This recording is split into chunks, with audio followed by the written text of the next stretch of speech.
The Brutally Speaking podcast is proudly sponsored by Starving Artist Brewing. Starving Artist Brewing may be a small speck on Michigan's beer map, but they say big things come in small packages. A brewery who really puts their money where their mouth is, supporting underground artists far and wide. Making delicious beers with the simple belief that you should judge beer, not people. Brutally Speaking podcast is proudly sponsored by rockabilia.com. For over 30 years, Rockabilia has been the go-to destination for all things band merch. With over 500,000 items in their online store and collaborations with today's hottest bands, you're sure to find something you love. Use our code BREW10 at checkout and take 10% off your total order. So go pick up your favorite new piece of merch now over at rockabilia.com.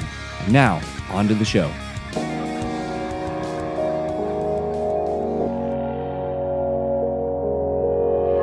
Say you have to have a lot of passion for what you're doing. This rings true because it's so hard that if you don't, any rational person would give up.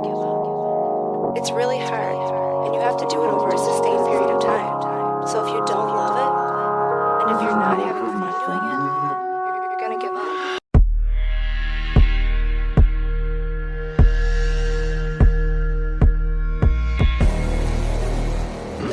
What's up, everybody? Welcome back to another episode of the Brutally Speaking podcast.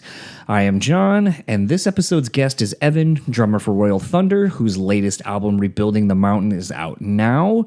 You can catch them right now on tour with Royal Bliss and the Dudes in New Monarch. If you go to see a tour date and you go check out New Monarch, show James and Pooey, the rhythm section of Wilson, some love, especially James. He actually just had the birth of his daughter.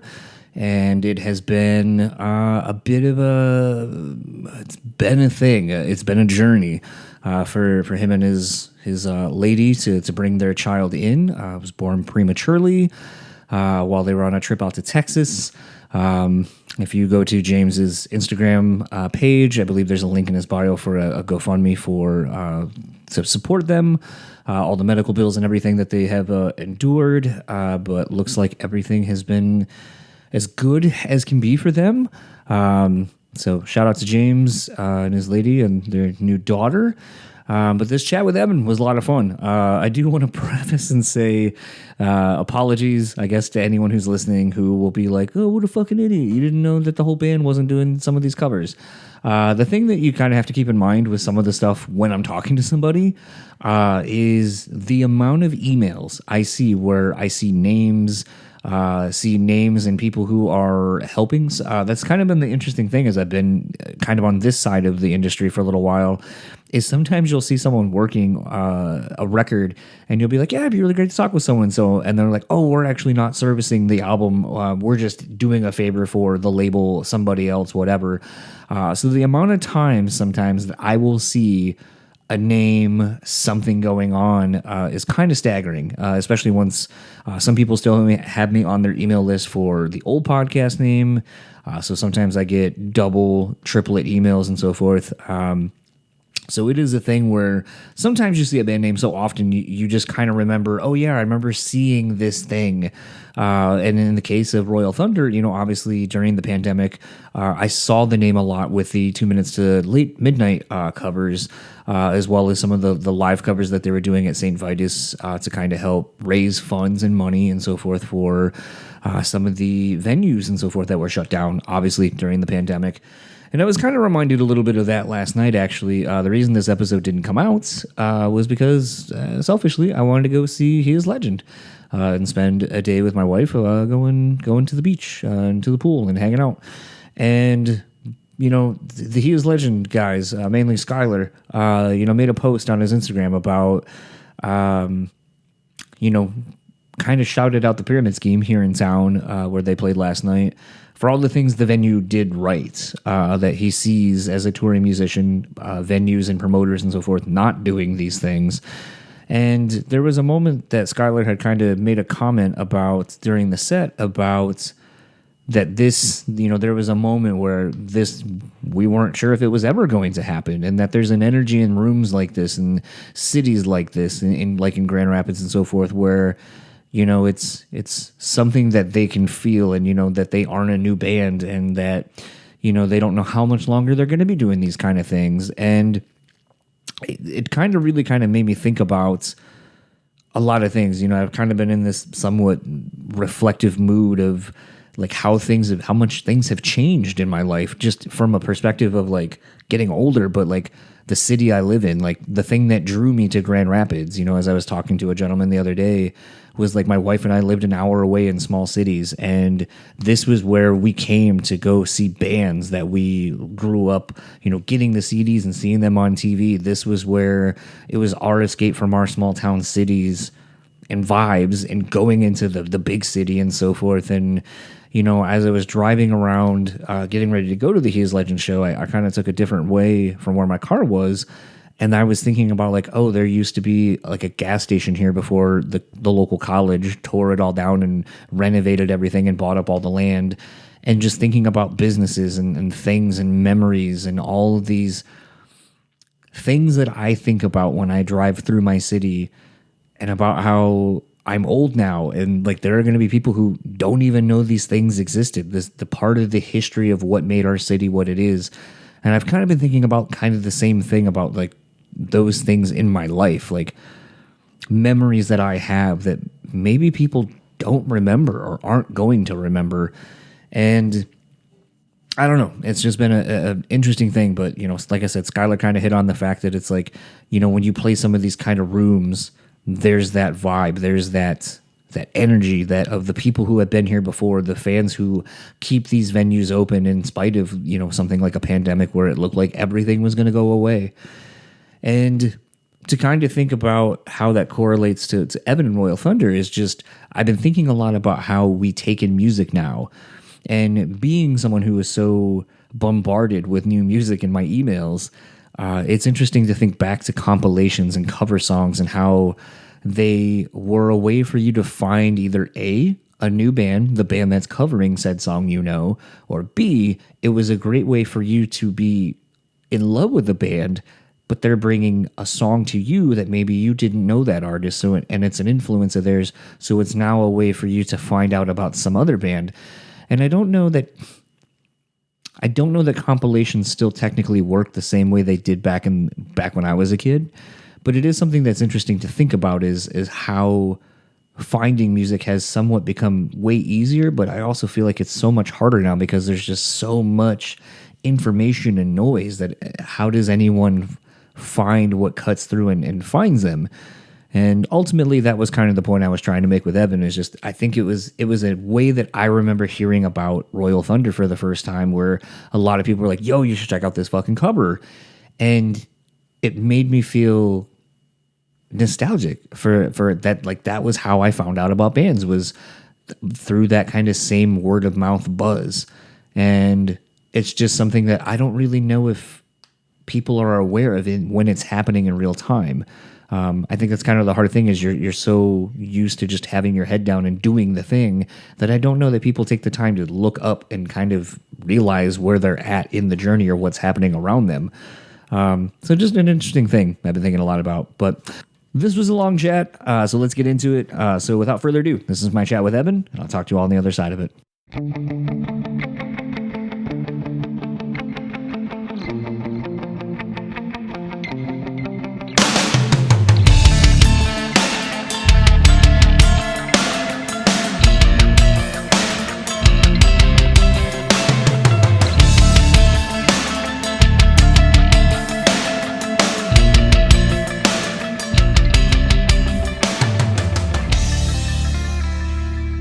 Yeah, no, I mean, it's funny because you guys, the tour actually you're getting ready to go out on, I've been kind of I was looking forward to it until I realized it wasn't really coming around here in Michigan because New Monarchs, Pooey and James from X Wilson are the homies. Yeah. So it'd been cool to actually see them in their new project because I haven't gotten to yet. So that's awesome, man. I actually met James back, man, it's been years now, but we did a tour with Crowbot, and he was playing bass for him at the time. And dang, that was maybe like 2017 or something like that. Yeah, I think it was right before the pandemic Because I remember, because Chris and the Crowbot dudes are homies too. Awesome. And I remember at the time, my wife and I and some friends going out to San Antonio when Chris was out there before moving back and then going back. That he was like, yeah, we're trying to figure out what we're doing because we want James and Pooey to replace our rhythm section. And he's like, I think Wilson's too busy. We're trying to figure it out. We have some other people we're eyeballing. And then basically right around that same time was like almost pandemic time by the time it all got situated. So it's kind of interesting to think back to like things that were in motion right before the pandemic. And then essentially like it not only just fucked up a ton of things like for people who were like getting ready to drop records, tours and all that, but just even behind the scenes stuff of like, all right, I think like we got a band back ready to go. We're excited to hit the road. And then it's just all of it's done. And it just completely changes the dynamic of what could be for a band. For sure, man. I really like James, man. It was funny because I had heard the name New Monarch before the tour, and I just hadn't put two and two together yet that was his new band. Yeah. And then when I saw the promo like for the tour, I saw the name, so I like checked him out, and I was like, oh yeah, that's right. And I was like stoked. And actually, I sent him a message. I was like, dude, stoked. see you in July. Yeah, I'm excited about it, man. Is it, because a thing that I find kind of interesting, because I feel like in rock and in the music industry, I'll say in music business, it's kind of interesting because there are bands that you'll see the name all the time, but there's also like, I don't want to call them like brother bands, but there's bands that have similar names. And so like, I know for you guys, was it Royal Bliss? Yeah. There are a ton of people who I think probably confuse you guys all the time. Does it still happen? We've been confused with that band Royal Blood a few times. Royal Blood, yeah. Yeah. Royal Bliss is I'm actually new to their music. I hadn't heard of them until the tour came into play, and they rip, man. I've been watching footage too, and I'm excited to meet those guys and get on the road with them and watch them every night. But yeah, there's a lot of Royals, and I haven't seen a lot of Thunders though. Only a couple, even out here and there. So it's just interesting to think in this day and age that with as quick as it is that someone can literally find, I know with the podcast, as soon as someone finds out I have a podcast, they're like, what is it? And they like will grab their phone and go try to look it up. That it's interesting that there can be such confusion still in this day and age of who is whom and who is touring and all that kind of stuff, and like who's putting out which songs, because it's like I get it from a perspective of like if you just were trying to catch a name and remember it yourself, but the fact that you have the capability to not make that mistake is kind of interesting to me, that it still happens. Yeah, no, it definitely happens. Even I'll still do it with bands. I mean, there's so many bands nowadays, especially with like social media and stuff. Everything's so much more accessible where you can just, like you're saying, check something out. Whereas when we were kids, it was like you had to go and like to the store and like get the magazine and like look what was coming out, or like pop in a record or CD at the store, see if they let you listen to it or something, before you bought it. So everything's come a long way, man. It's awesome. Something because with the pandemic and a lot of the things that were going on during it, it forced a lot of bands, I think, to have to think outside the box of how do we still be creative? How do we still get ourselves out there to people and let them know that we're still making music or we're still here when we can't physically be there in different cities and so forth. And, the live streams, and really I'll say like a big one for me was the 2 minutes to midnight, covers and little shows and stuff like that. Yeah. Having your band be a part of those, like what does something like that do for the band? Like, cause it's something like that isn't new, like it kind of reminds me of a new take on like the compilation CDs essentially. Yeah. It's like, it's a way for people to have awesome, someone maybe that they know or something that they're familiar with, but it puts it in a new package to where it's like, oh, maybe I've never heard of this band or I've not heard of this. And it's a way to kind of break into a new demographic of people. And I feel like what they're doing over there is kind of that. So I kind of want to talk a little bit about what it's been like for you as the band to kind of be involved in a project like this, kind of a few times over consistently. Man, it's been awesome. Mel's she's awesome, man. She can sing pretty much anything. I'm not trying to blow her up or anything, but yeah, she can. And I think her doing that in between the time we had off as a band was super beneficial, man. And I appreciate all those guys there for having her on so much, because it really kind of carried over what could have been like just like radio silence for us, you know what I mean? And I think a lot of people, like you're saying, I thought it was cool how you compared it to the compilation CDs, because that's how, you know, we'd find out about bands back in the day. That shit, you know? And remember, those were free all the time too. Yeah. They'd give them out to you in like a store or something, you know? And then like street teams. Yeah. But I love that, man. I love that she did that. And I, again, thank those dudes for having her on. And dude, I mean, the covers were awesome too, especially the one she got to do with Johnny Kelly from all of our favorite band of all time, Typo Negative. So that's fucking awesome, dude. So it's rad. I think what's interesting is, and I've talked about it on this show quite a bit, because, you know, cover songs aren't a new thing. You know, they've long existed, even going back to like the 50s and stuff like that with, you know, Elvis, some of his biggest, you know, singles were covers done by other people. And I always think it's interesting to see how someone brings in outside influences from what they do into their own style of music. So, you know, the 2 Minutes to Midnight stuff, I think, is really intriguing in that sense. You know, obviously having someone from Typo, you know, having Brodsky from Cave-In and Mutoid Man and so forth, like just kind of bringing even different types of musicians together creates really interesting dynamics. But, you know, even your guys' cover of, what was it, Believe by Cher? Oh yeah, I think that was that might have been one. That might have been one where it was Mel again, but like she's the when I go on these like Spotify, I was gonna say, when I go on some of these things, I also complain about how having wireless headphones is awesome because you don't have to like have your phone on you. But the downside is when you're listening to music and you get lost in a shuffle, if you're not aware of what it is, you're just like, I don't know what that was. And I have to go back and figure that out because I'm not able to visually look and see what I'm doing. So I do know when I was on a Royal Thunder playlist that popped up. So I assumed it was you guys. But I'm learning in real time that apparently that was another one of the 2 Minutes to Midnight covers, and I'm assuming. Yeah, it's man, she's done a lot with those guys. I think maybe like 4 or 5 or something like that, maybe even more. So that's awesome. I mean, I can't wait to see. I don't know if they've started doing it again in person, like they started doing it, but I thought that was really cool too. How it was like at St. Vitus with it was like a live show, you know? Right.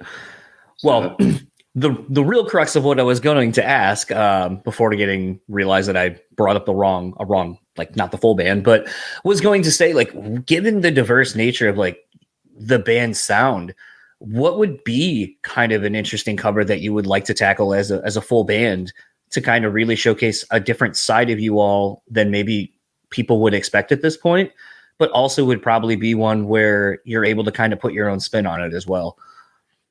Man, we've never actually done a cover as a band. And if I had to choose a cover, I think it would have to be like,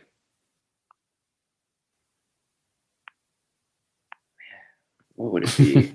That's a tough question, man.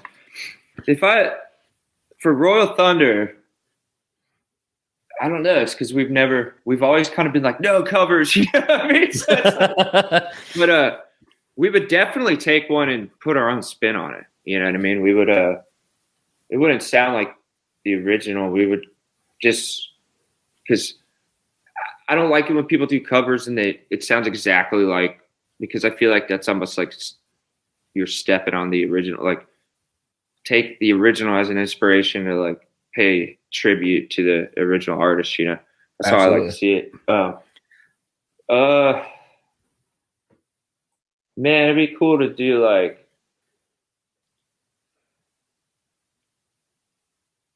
a James Gang song or something. Okay. See, maybe like what's a good popular like Ride the Wind, I think it is. Okay. But we could do it like all different. And that's what I was gonna say is I feel like the band sound, I feel like is that of it feels familiar while still feeling new. And I think like some people might take that as like a weird backhanded compliment, but I really do mean it in such a way that it's hard to do that. It's hard to sound new and something that feels worn in, for lack of a better term, where it feels good. It makes sense. But when you're listening to it, you can't really pinpoint any one thing where you're like, oh, clearly this is the influence. This is what it reminds me of, because there's enough of you and the new thing that makes it feel that way. And there aren't many bands. And it's funny when I say like a newer band, like I think you guys have been around since, was it 2004? I think, because I remember when I found the band, I was like, shit, this band's been around for almost, I think 2 years after I graduated high school. Yeah, Josh started it, man, so long ago. It's crazy to think about. It's crazy, man. That's shit. How many years is that? It's almost 20. Or actually, yeah, it'll be, because my 20th, because I graduated in 2002, so my 20th anniversary of graduating was last year. So if 2004 is when the band started, 20 years will be next year. I mean, they had already done it for years before I even came on board. I didn't come on board until right after CBI came out for the tours. So at that point, I remember, yeah, shit. So yeah, dude, he started this thing.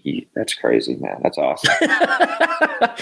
Well, what I was gonna say is like it lends itself to like, this thing where there's a lot of, I mean, again, kind of going back to the world we live in where it's so digital and everyone just kind of takes things almost at face value to a degree.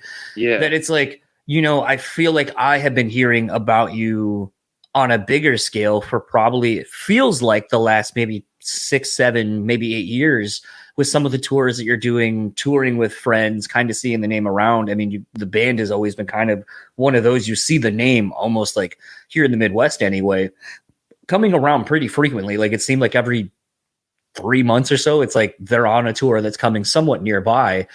But it's one of those that like when you're starting to kind of get what I'll call more mainstream popularity, like it's kind of becoming more of a household name of sorts, that it's the overnight success where it's like, oh, this is this new band. And it's like, no, we've been around for like in different iterations for like over a decade, 20 years, whatever.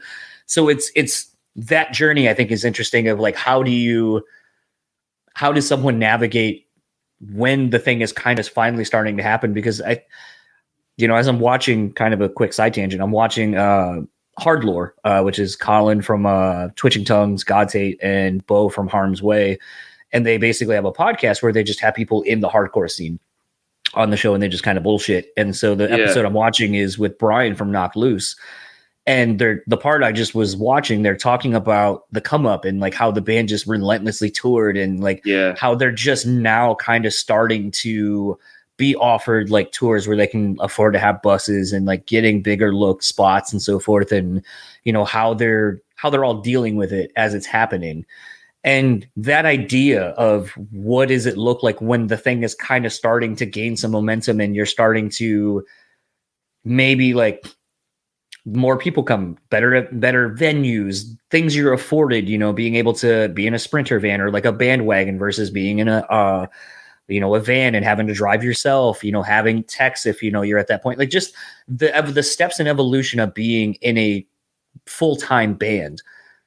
And I always kind of think it's interesting to talk to people who are in different parts of the journey and what it's like as it's happening, because I think it's such an interesting space to be in where you kind of are learning about yourself. And it's kind of like the moment where like your parents are probably like, oh, like this is actually happening. It's something that you can do as a profession and it's sustainable and so forth. And to me, that journey I think is so fascinating. So, and I feel like you're kind of taking this next step that's going to take you to wherever the next part of your career is going to go. And are you guys like kind of aware of it in real time? I mean, I'm definitely not aware of it. I mean, I don't know if we're really aware. You know,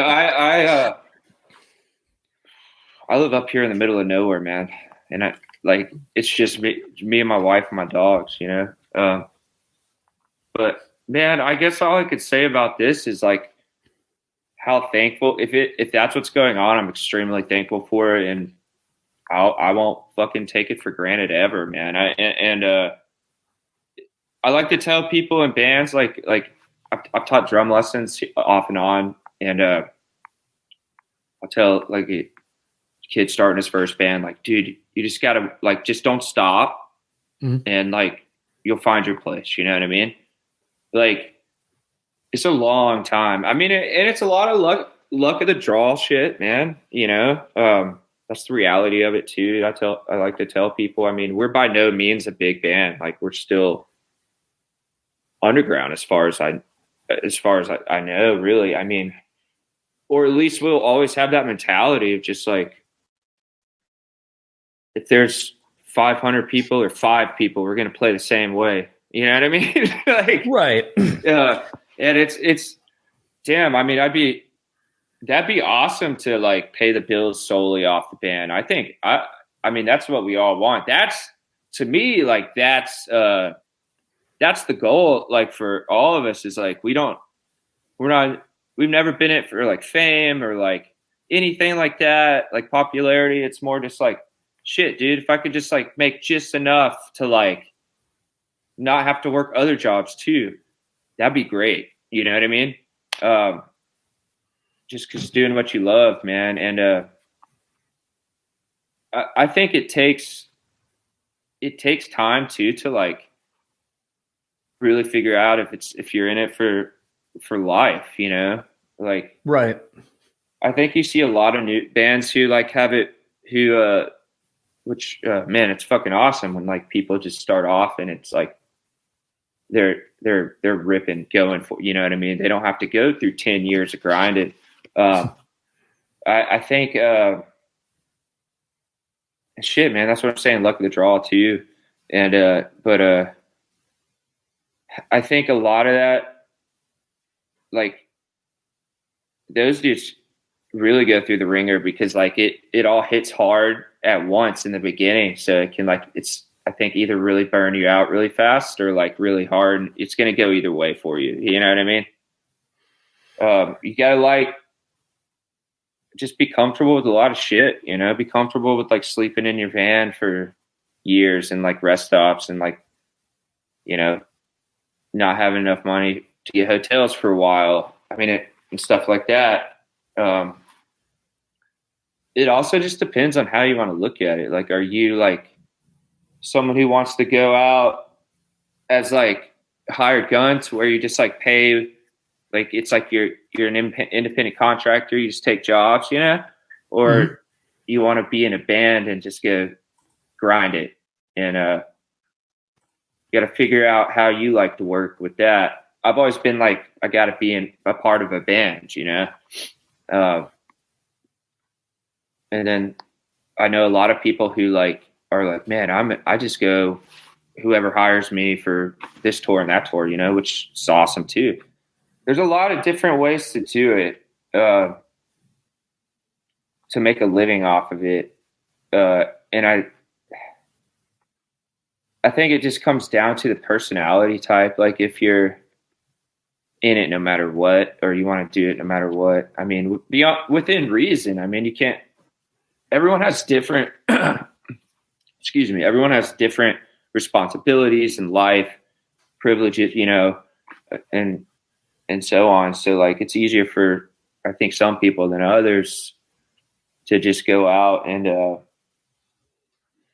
tour and stuff and not make shit. I mean, that's changed for us. We did that for so long, and now we have families and stuff, so we have to be a little pickier. uh, which is a double-edged sword because you want to be out there all the time playing because it's what you love to do, but you also got to think about our families now too, you know. Well, But yeah, I just say unless you get lucky, man, I just say you got at least 10 years grind and go that you got to do. You know what I mean? well, Minimum 10 years minimum. I feel like there's a couple of things in what you're saying and kind of even the question as I brought it up. So maybe like this is a great example, and I've kind of talked about this a little bit too in a couple of different ways where potentially what I'm seeing from an out, like not in the band's perspective, because maybe you're so close in it and it's happening in such a real time capacity for you that you're not really able to kind of see or hear. When I see different like band people I follow, like share a song or a snippet of yours, like on like an Instagram story or, share it something on Twitter, or some of the emails I get from publicists or some of the conversations I have with people that are in more of the media side of the industry, there seems to be this sense that, the album that you're basically, the singles that have come out, like the common thing I keep seeing and reading and hearing is like, this is like, we can't wait for this one because this is like kind of like there's a lot of anticipation. There's a lot of buzz. There seems to be, like I said, this groundswell that's kind of happening where it's like all these things were maybe like the 10 years of grinding, like I was alluding to earlier, where it's like, some people find this band and it seems new. And so like, this is the first new record some people are going to hop in on where it's their first new record of the band's, but the band's been around for a while and they just maybe haven't gone past, this record or the one before it or whatever. However they find the band, but the industry is kind of seemingly taking notice. The people within that, like maybe people you look up to are kind of championing you, doing the cosign, things that matter in the industry where it's like, the cosign, I think, is a huge one. Like so many bands, I think for a while were, I don't know if like, I still haven't figured this out. And even when I talk to people about it, we're kind of not really able to pinpoint a reason why this exists. But, I'll say in like rock music and stuff, it seems like there's more divisiveness. Like people don't come together. They don't do collaborations. Bands don't take other bands out on tour. Like it seems like maybe the industry has kind of planted other people against each other because, well, if I help you, then you take away what little bit of the pie there is for me. So I'm just not going to do that. Not like you see in like hip hop and pop music where there's cross-pollination of collabs and tours and everything. Cause I think there's more of a piece of the pie to go around. And all it's going to do is kind of be like, well, if I put you on, and I did a song and I got like points on it or something like that, then that'll bring me more money because I have back end deals or something like that. But it's a thing, like I said, I'm wondering if I'm hearing the buzz about you guys collectively from more of the behind the scenes people. And it's not something that you're really aware of because it's not a part of maybe what you're all into or the part that matters to you because you're just in it. You're creating your art, you're looking forward to the tours, you're doing the job. And so therefore, when you're doing it, you're not kind of aware of a lot of the peripheral things that are happening. I'm wondering if that's the case. You've just kind of been listening to you talk. It absolutely is. And man, that's awesome, dude. And anyone who's digging the record and speaking positively of us, I can't thank enough for that. That's what it's all about. And that's what we're all about. It's just, we're going to do this no matter what. I mean, we took some time off. We all had to get some shit together. It's all it was. And I think now we're clear headed. We know what we want to do.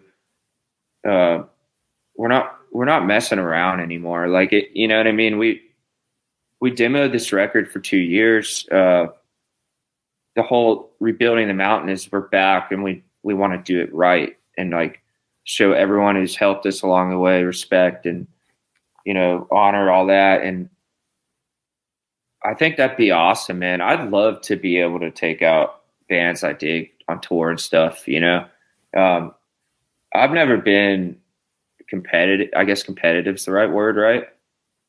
As far as like in the rock scene, I mean, I've come across it a lot. And I say like there's like athletes like competitive athletes about it, and then there's like dudes who just love playing. I think we're lucky in the fact that all three of us just love playing music and recording records, you know. We've never been competitive. I mean, and there's, like you're saying, there's a lot of shit I don't hear. There's a lot of stuff I don't know about. Like, you know, all I can say is like, if anyone's ever been mad at us or anything, dude, we're sorry, man. We're sorry. And, you know, I'm sorry for whatever happened. You know, you know what I mean? But I think it's awesome. I think no matter what, I'll still be that like kid in my bed, like that 12-year-old kid in my bedroom playing to like punk music with my stereo and my drum set, you know, just wanting to like, I mean, that's just want to get up there and play, man. You know, I think that'd be fucking awesome. I would love to, like I said, be full time and just be busy as hell again. I mean, we were for a while, and then, you know, and there's ups and downs in this industry. You know that, like, some years are better than others. Some years, you know, some records are better than others. You know what I mean? Like, it just depends. I think anyone who's coming in now to this album, it's a good record to come into because we're back to our roots on it. You know what I mean? It's, yeah, I mean, I think we're, you know, just being back to the 3-piece, I think we've realized too is where nothing's in the way. Nothing. Everything's raw, man. You can hear Josh's finger sounds. You can hear like weird little pedal squeaks. You can hear like Mel's like human voice. You know what I mean? Like, I think it's a good album to come into, and if it's well received, man, I think that'd be awesome. And I can't thank anyone enough who's digging on it. You know what I mean? Well, I think that maybe that's what's bringing people to it is the you can feel the authenticity. And that's kind of what I was alluding to earlier when I say like it feels familiar. For me, it harkens back to an era, or I should say eras. It kind of reminds me of a lot of different eras of music I grew up listening to, either from stuff my dad was listening to from, you know, the 70s and so forth, to even, I'll say at times, like, and this might be like a weird comparison, I don't know. But to me, it's like, I feel like it almost feels like something between like Soundgarden, Pearl Jam, like where it's kind of not necessarily in sound, but like in the feel of it, in the tone of it, and kind of the seriousness. And, you know, it kind of pays, like I said, homage. Like those bands, I remember listening to Soundgarden when I was a kid, and I knew enough that it was like, this reminds me of Black Sabbath, but it's not Black Sabbath. It's something different. But there's tinges to it.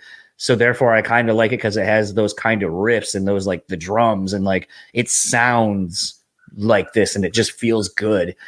And when I listen to, you know, some of your guys' music and the couple of singles you guys have put out for the new record, it's a thing where it feels to me like some of these kind of bands where like they weren't any one thing. They were a lot of things. And the growth that they showcased over their careers was wide reaching, even into the individual members of like what they've done.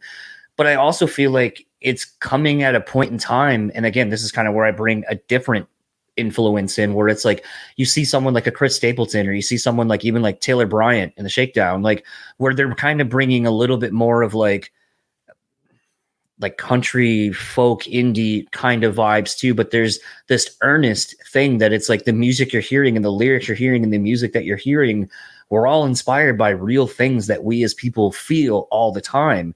And so it just creates this human bond and connection that I feel like at times is missing from cookie cutter bullshit that just is like, okay, we need that 3.5 minute long song. Just throw the hook in ad nauseum, and there we go. Slap it, whatever. And now it's ready to be used in a commercial to sell something because it's got that kind of sound to it.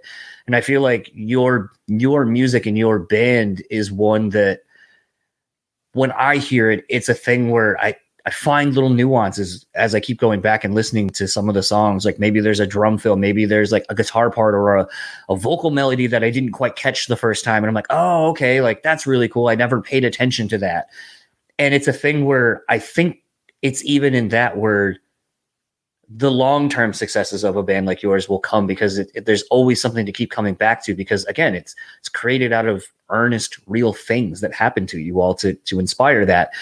And even going a step further, I mean, as a kind of shitty musician myself, it's like I love three-piece bands because there's kind of something so,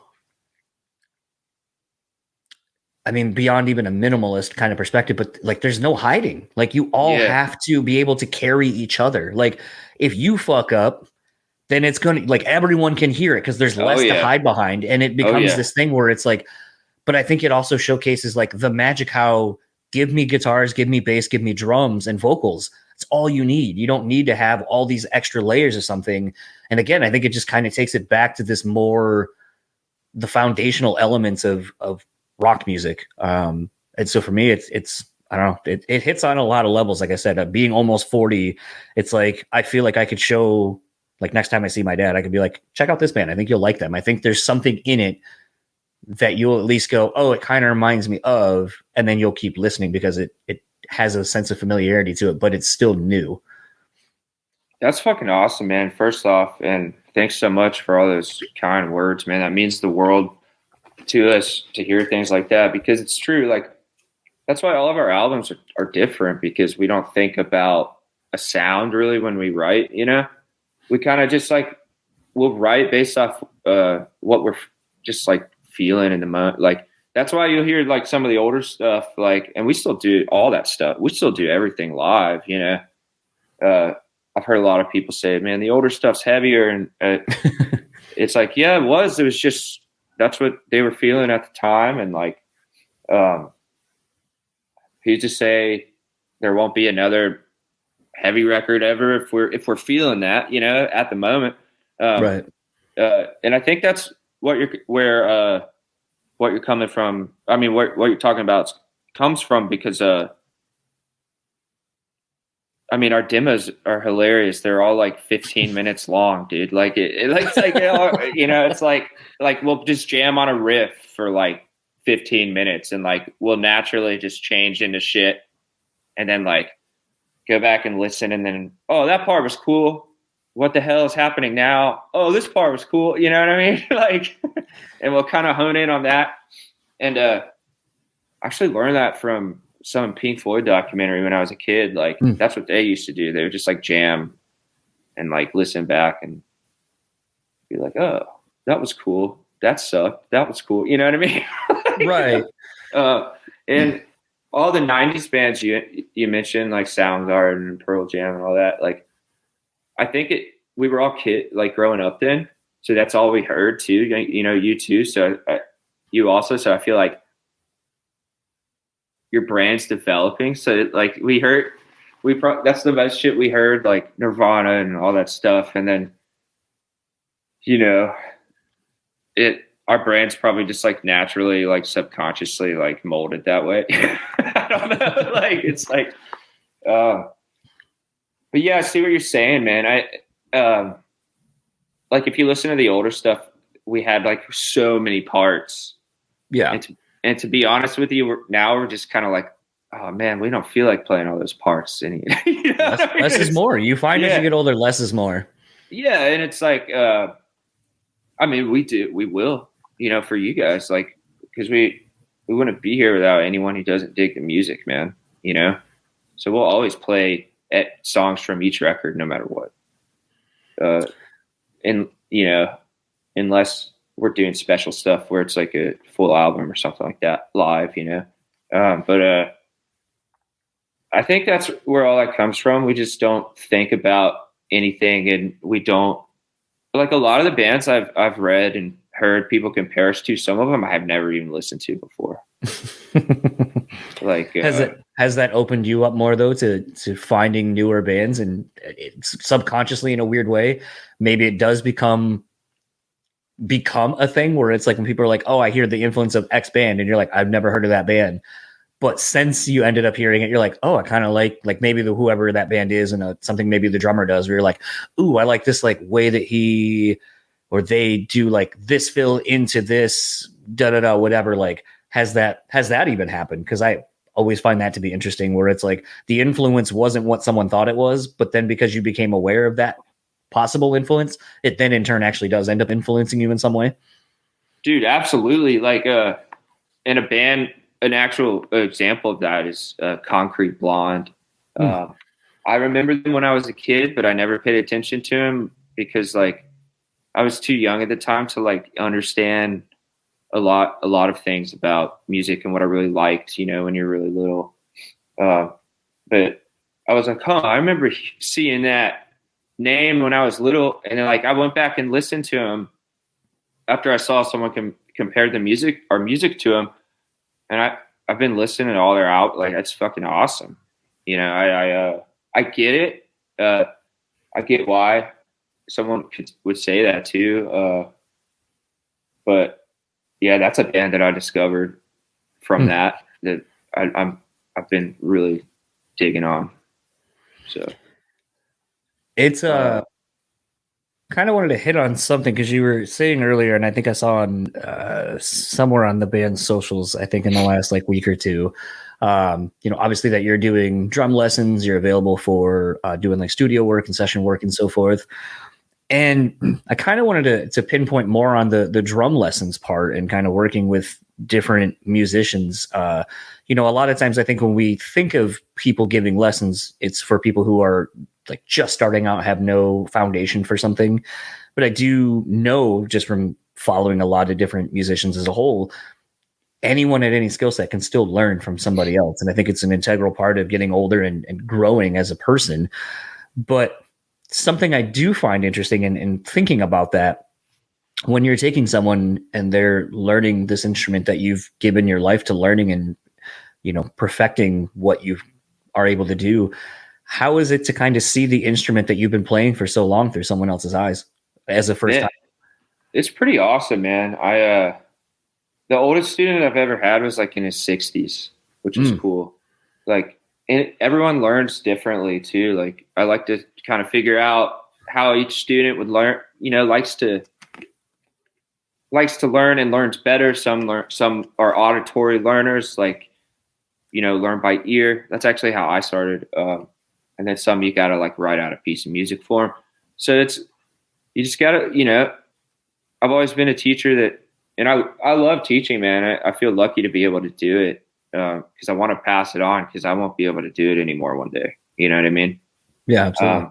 And you know, it's awesome because like I even learn from students I've had sometimes, like, because everyone looks at the instrument differently. You know, they're like, and I'm like, oh, I understand. Oh, cool. And then I'll take it and do something with it, you know.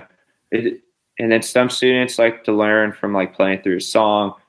Some students like to learn from drills, just like playing the same thing over and over and over. That's what I like to do. I'll just like play the same thing for like 2 hours. Like and take breaks and just and then by after it's over, you know it. You know, you're done. But seeing it, you know, it's cool, man. It's cool to see it through their eyes because it teaches you too, you know, and you learn more about what you're doing yourself. And I like that outside perspective. I've always wished I could like hear my drum kit from like if I would sit down and play it, I could like hear it from outside my body, you know, not knowing that it was me playing it, just to like hear if like my tones are shit or actually good, you know. It's awesome though, man. I love teaching. I mean, yeah, I've only had like one bad experience teaching a student. He would just like rage. It was like a little kid. He would like rage. He like threw sticks at me one time. I had to tell I was like, dude, I can't teach. Like, I'm not his dad. I can't do anything. I just had to like stand there and be like, please don't throw sticks at me. You know what I mean? Like, yeah, other than that, I love teaching, man. I just think it's an interesting thing, like, and kind of the other thing I think maybe I've been kind of fixated on, like when I saw that, because the funny thing is I didn't know who I was talking to today, so like I kind of had some ideas of like some stuff. So like when I saw it, I was like, well, if I end up talking to Evan, maybe I'll talk to him about teaching and, you know, teaching drums and so forth. Cause, you know, like I said, it's anybody who gets to a point where they're like, oh, I'm good now. I know how to do what I want to do. I think is, you know, obviously severely lacking in being able to grow beyond themselves and their skill set and what they can do. But I also just think it's an interesting thing because as people, you know, teaching people how to do something that they are interested in, you know, I feel like has to give you a new appreciation for something maybe that I don't want to say that your passion for it has dwindled or fizzled out, but it's like, I think we all go through phases of burnout where it's just like, this is the thing I do. And all right, like, let's do it again. But I do feel like there's also gotta be like just that thing where it can reinvigorate your passion for the thing. It can reinforce why you love, you know, if you're a guitar player, vocalist, whatever, it can, you know, inspire you again. Plus you're kind of being able to maybe like get back to the purity of why you started doing this in the first place, because you're starting from literally someone's foundation. You're giving them that foundation of what will possibly be with them for the rest of their life. Like maybe they'll be in a band and they'll never take it any further than just, you know, I play drums or I play guitar in my own house for the fun of it, but you still give them that outlet, like, because you were able to help teach them and start their journey. I don't like you now are responsible for, you know, feeding a lifelong passion for them. Yeah, absolutely, man. That's what I enjoy most about it too, is being able to give someone an outlet. Maybe they don't like sports, or like they can't figure out what they like to do. They're at that age where they're like, man, dude, I hate everything. Cause like and like maybe drums is like what inspires them to like not go fucking rob a store or some shit. You know what I mean? Or like some fucked up shit, or like I encourage it. Like me, it kept me out of trouble, dude. Like that was another big thing. Like playing drums growing up kept me out of trouble. You know, I was always getting into something, man. And that was really kind of like what gave me structure, discipline, you know, and some people need that too. And like, and then others, it's an emotional thing. Like you could be depressed, and like, it's literally like helps you with depression. There's a lot of ways to look at it. And, with teaching, I like to also teach like about playing in a band, like in recording too. I'm like, dude, when you're going to record, you know, you got to be able to like do these certain things, and like, so it's easy for you and you don't have to worry about it by the time you get to that point. You know what I mean? Yeah, absolutely. It's awesome to be able to teach people things that I wish I had known back then when I was coming up, you know, and I'm still learning too, man. Like that's another thing I like to tell people, like you were saying, like, don't get too comfortable, man. Cause like, you're always going to be learning. You're always going to be getting better, and there's always going to be someone better than you. And everyone's good at different things. It's all about finding what you're good at and perfecting that.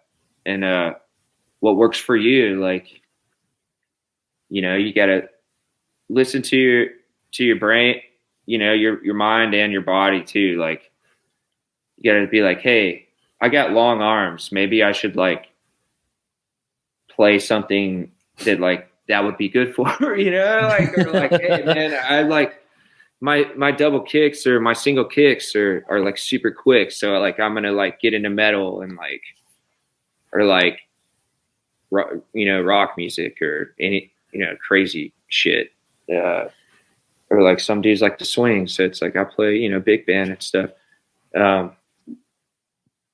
You know, I think it's awesome. I think it's like paying it forward, dude. You know, it's like, hey, I learned, like I was there. I want to help out now. And I don't want to do the things like that negatively. I don't want to do the things that negatively affected me learning. I can like I learned from those. I learned what to do and what not to do, you know, and I like to be able to go back and like, no one's perfect, but I like to like encourage my students, you know, and like I give them breaks. Like if it burning out, like you were talking about, you're not whiplashing them and beating them with. when I first started teaching, I just didn't think about it. I would like make a kid like play for 45 minutes without stopping, and like because that's what I did. That's what I right. did, and I was like, oh shit, wait, like, oh man, I can't teach that way. Like these kids are gonna hate it. You know what I mean? Like it took me a minute to like. So it's like, and some everyone learns differently. Again, bringing that back up, but yeah, man, and recording is something I love too. I've never recorded like our records or anything. I've always, just done demos for this record, but I've been like experimenting with recording on records for years. So like, I got more serious about recording in the last few years, and if people want like snare hit samples or like from like a real person, I'd like to send people stuff like that.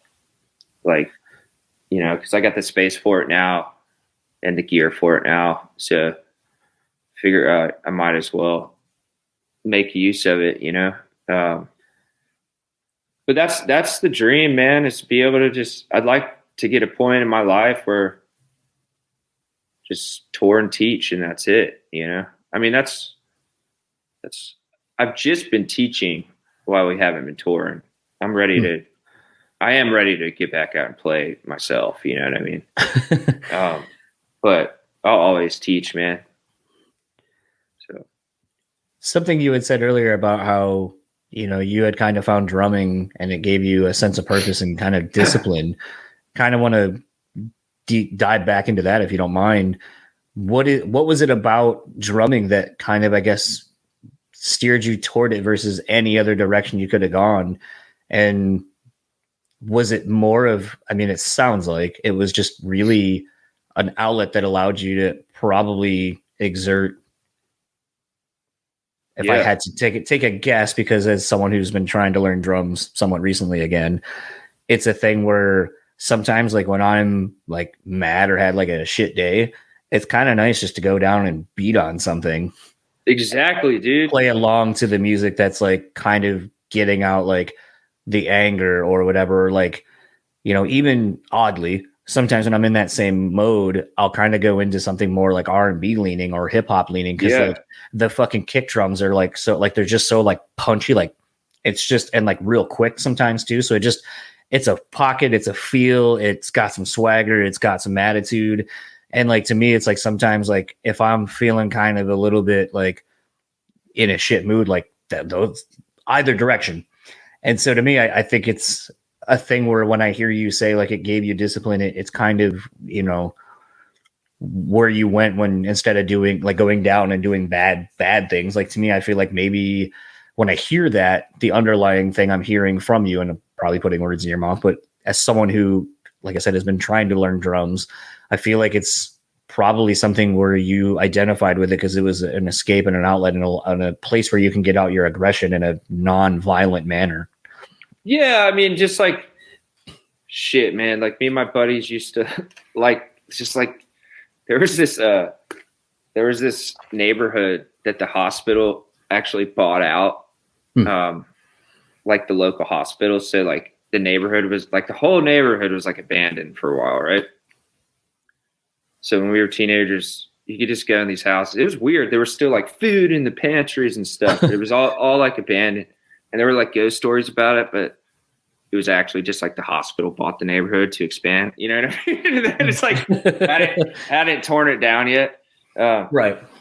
So we would go in there and just like bash windows out, and like, it didn't matter because it's all getting torn down anyway.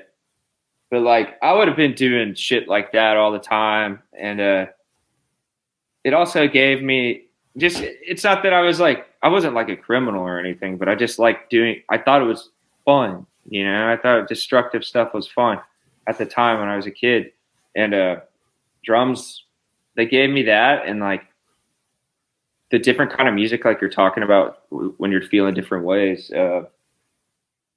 that's what I tell people how to play. I'm like, go off what you're feeling emotionally. Like when you're like an angsty teenager, like you're going to play faster, man, and heavier. And like, you know, want to like with me, it was like, dude, if it's not heavy, it sucks. When I was like a teeny, you know, when I was so like, and now I'm like chilled out and I'm like, dude, just give me like some, like, I don't want to play anything like super fucking fast. You know what I mean? Like, yeah. It's like, more feel now.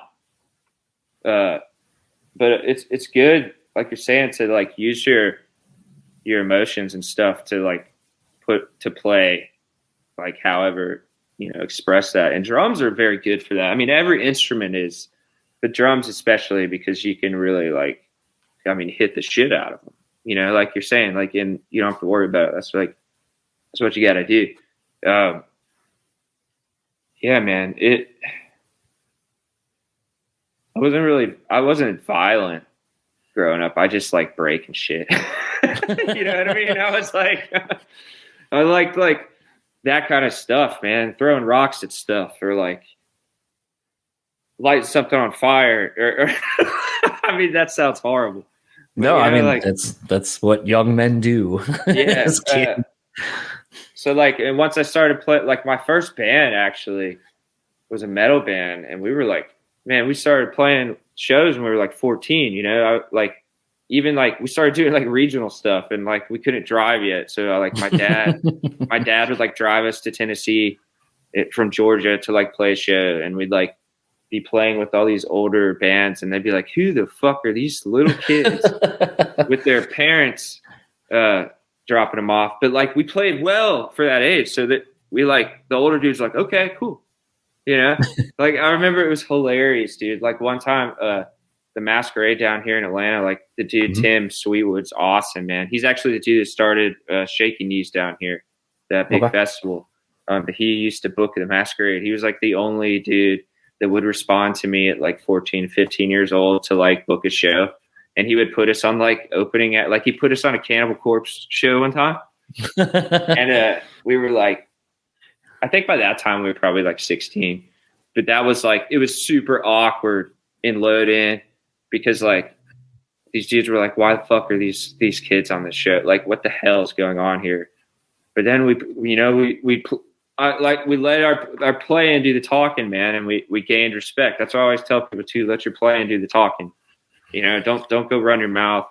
Like, don't get mad at someone. Like, don't start shit. Just like do your best, and like you'll get hazed for a little bit if you're young, but you know, you'll get that respect if you just stick at it. You know what I mean?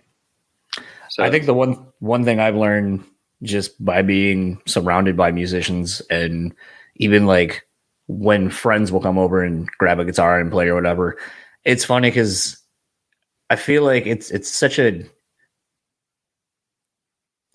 like an example of just like life, how we always want the thing that we don't have. And I think it's funny because like when you play with somebody, there are times like, you know, I'm more of a dominant, like right hand kind of a person. I think it's because I'm more rhythmic based anyway. But it's funny because when I see people who are a lot more like intricate with like finger picking and doing a bunch of other stuff, I'm like, oh man, I wish I could do that. And I could if I practiced it, but it's not really a thing that ever, like when I am playing something, it's never like, let me practice finger picking and all that kind exactly. of stuff. Yeah, but the funny thing is like when I play and it's more kind of like, you know, James Hetfield-y kind of like just chugging right hand dominant, you know, it's more rhythmic based. A lot of people are like, man, I wish I could pick like that. And I'm like, really? Yeah. This seems stupid, like stupid fucking caveman. Anyone can do it type shit. But it's funny because it kind of always showcases to me that it's like, you know, what you may think and what you may want from somebody else's like list of achievements or things that they have learned how to do. Someone else might feel the same way about you. And you're just like, oh, I don't think I'm that great. But like, it just kind of goes to show that like, no one has everything and everyone always kind of wants the thing that they don't have. And it's kind of an equalizer, I think, in not only in being a musician, but kind of in life too. Cause it's just interesting to kind of notice, like, I mean, you could even take it to like hair. People who with long hair want short hair. People with short hair want long hair. People with curly hair want straight hair. Like, you know, it just, everyone wants what they don't have or what they don't possess. And no one's ever happy. essentially is what it boils down to. So it's interesting to just even kind of see that. And then social even at times, media, I think's made that a little worse. I feel like the odd thing is it should have made it more, it should have made everyone realize like how very similar we all are. But I feel like it has created, because I feel like in the beginning, more people, I think, were more honest. It's honestly why I like Twitter a lot more than I like any of the other social media, because I think like there would be people when I first started Twitter, when it had first started over, a decade or so ago, that I remember I had friends that were on Facebook and Instagram and whatever, and it'd be like you'd get like a vague Facebook post, and then they'd go to Twitter and it would be 100% what they were thinking and feeling, and maybe not mentioning names, but it's like, oh shit, okay, now I know what really is going on. Yeah. And I feel like it's interesting to even have seen how social media has adapted per the platform of what people are willing to share, because I feel like, and that's the thing why I sound like an old man saying this, I don't understand TikTok, because I don't understand its like singular purpose, which I guess it doesn't have to have one. Oh, but it's same, like, man. Same here. I've tried to understand. I still don't understand. Well, because like when everyone shows me shit, it's like it was dances, and I'm like, okay, well, I don't dance. Yeah. And then it's like, no, but it's comedy, and I'm like, so it's for comedians, and they're like, no. And then it's making comments on something like you duets or whatever the fuck those things are called.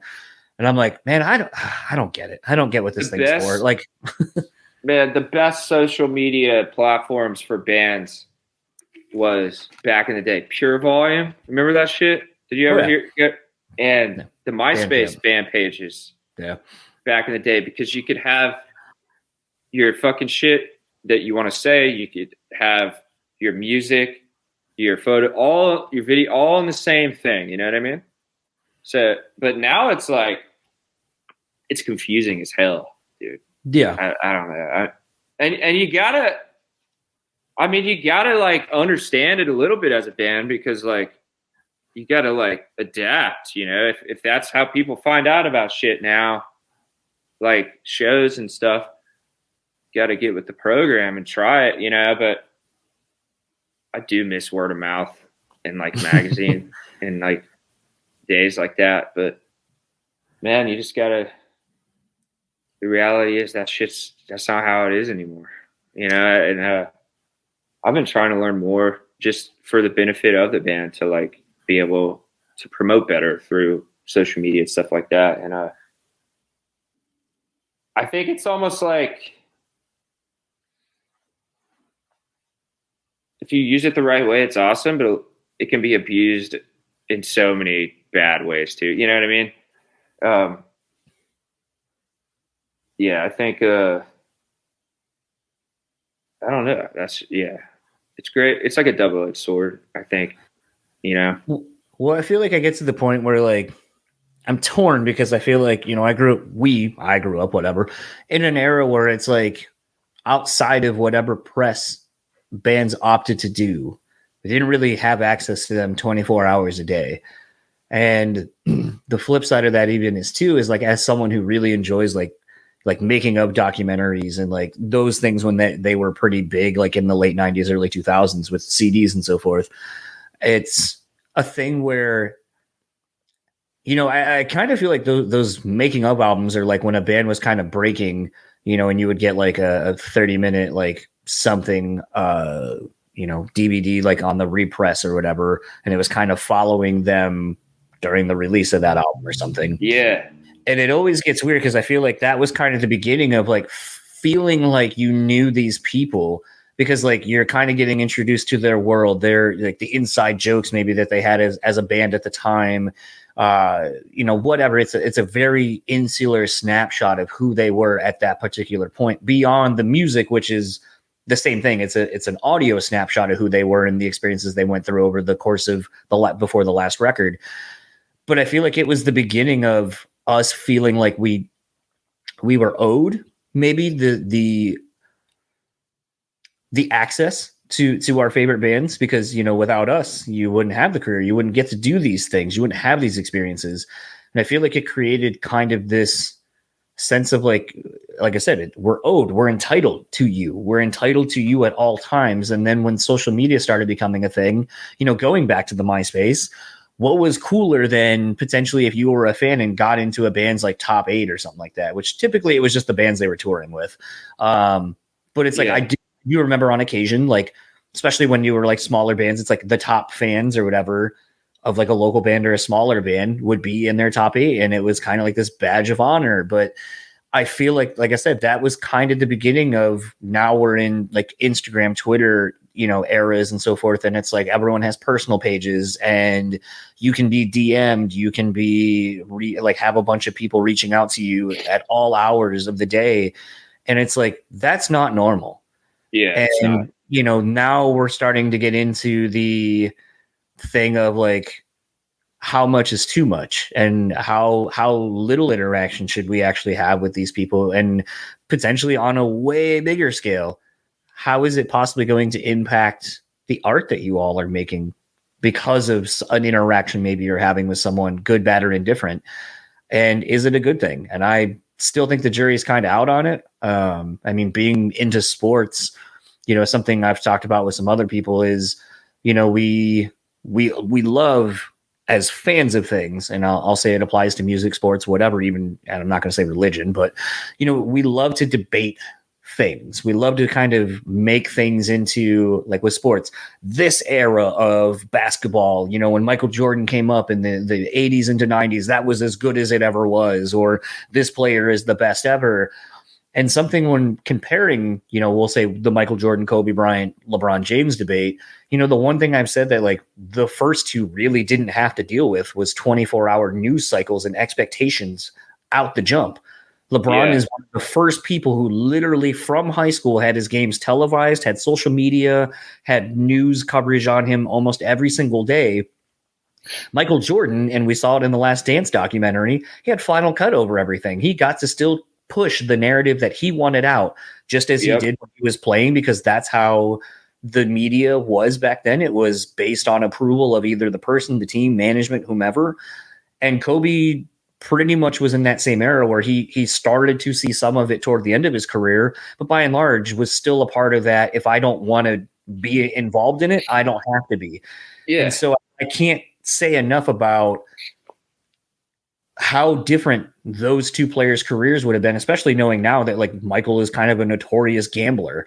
It's like, how out of proportion and how blown out would that have been? How would it have affected him playing games where, hey, I know he was out gambling until 5 a.m. the next day and he had a game at 10 and he played like shit and they lost. That's on Michael and things like that. It's like, what would that have done to that person? And I can't help but think about, what does it do to, I guess, literally everybody, but more so, band people and stuff like that. Like, we've opened Pandora's box, you can't close it, but I do wonder if there would be, what the world would be like if we didn't have access to all of these things, or even vice versa. Maybe if some of you didn't have access to literally push up a button and now you're going live in front of however many of your fans, and then it can be screenshot and taken when all you're trying to do is just blow off some steam or just vent essentially into the void. It's all in context too. I mean, like, I think a lot of it's unfair. Everyone's human, man. Everyone makes mistakes. I think now it's like you're saying, you can't, you just got to be careful. I mean, but everyone's fucked up and has issues in some way. You know what I mean? I think for bands, I don't talk about politics or anything like that, because like, I don't think that should be a part of music, man. That's just how I've always felt. Like, music's celebration, man. Of like, let's come together, let's hear something awesome, let's have a good time, let's fucking see something cool, let's be inspired, let's like let our emotion out, Not, I mean, teach it, everyone's got their shit. That's just my personal opinion, but I think a lot of the social media like stuff's unfair, because I think everyone struggles mentally sometimes. Everyone, unless you're just straight up doing something horrible or saying something just fucking horrible, You know what I Right. mean? To where it's like, what? You know what I mean? But like some people have substance abuse issues and addiction issues and need help, and like they just don't have the help they need, and it's sad, man. And shit like that happens, and like, you know, that's the way. I don't think it's fair for someone to try to ruin someone's entire career when the person trying to ruin their career has their own fucking set of issues too. Unless, like I said, it's like, wow, that's fucked up as shit. You know what I mean? Right. Like, and I'm not even going to go into detail of what my opinion of the fucked up things would be, but I think I do miss the mystique bands used to have without it, social media. I got to say that, like, you know, when you were a kid, you go to a concert and like, that's the only time you'd see a band member a band doing anything other than like in a music video, you know what I mean? Yeah. Or like a live concert. Now it's like, you can see like what someone is like eating and like, you know, or like, you know, it's like, it's funny because as you're saying that, the first thing that pops into my head, and it's such a weird thing to always think of, but like, I remember like when you'd see a video of a band, like for the first single or something, and it's the video, and then you're going to go see them in a couple of months. And like you said, you don't see any photos pretty much of them in any capacity because like the internet really didn't exist. And then all of a sudden you're like, oh man, so-and-so's got long hair now. Yeah. Or like so-and-so's gained weight. And you're like, dude, that dude fucking likes the same kind of toilet paper I like, man. Sure. You know, you're like, you just like. But it's wild to like think about that, like day and age of like, you don't see anything of this band. And when you see little nuances of just life happening to somebody, like, oh, they grew out their hair. Yeah, that fucking happens when you don't cut it. Yeah. Like it's weird to like remember those things where you're like, oh man, since like the video and the album press, like this person cut all their hair off, or this person grew their hair, or got a new tattoo, or whatever, like just weird things you would notice. And it's like, I mean, probably because like people will post those things now, but like, and like you said, there's the Instagram stories and all that kind of stuff to keep the vehicle of the eyes on the thing going. But it's still weird just thinking about that. Oh, it's totally weird.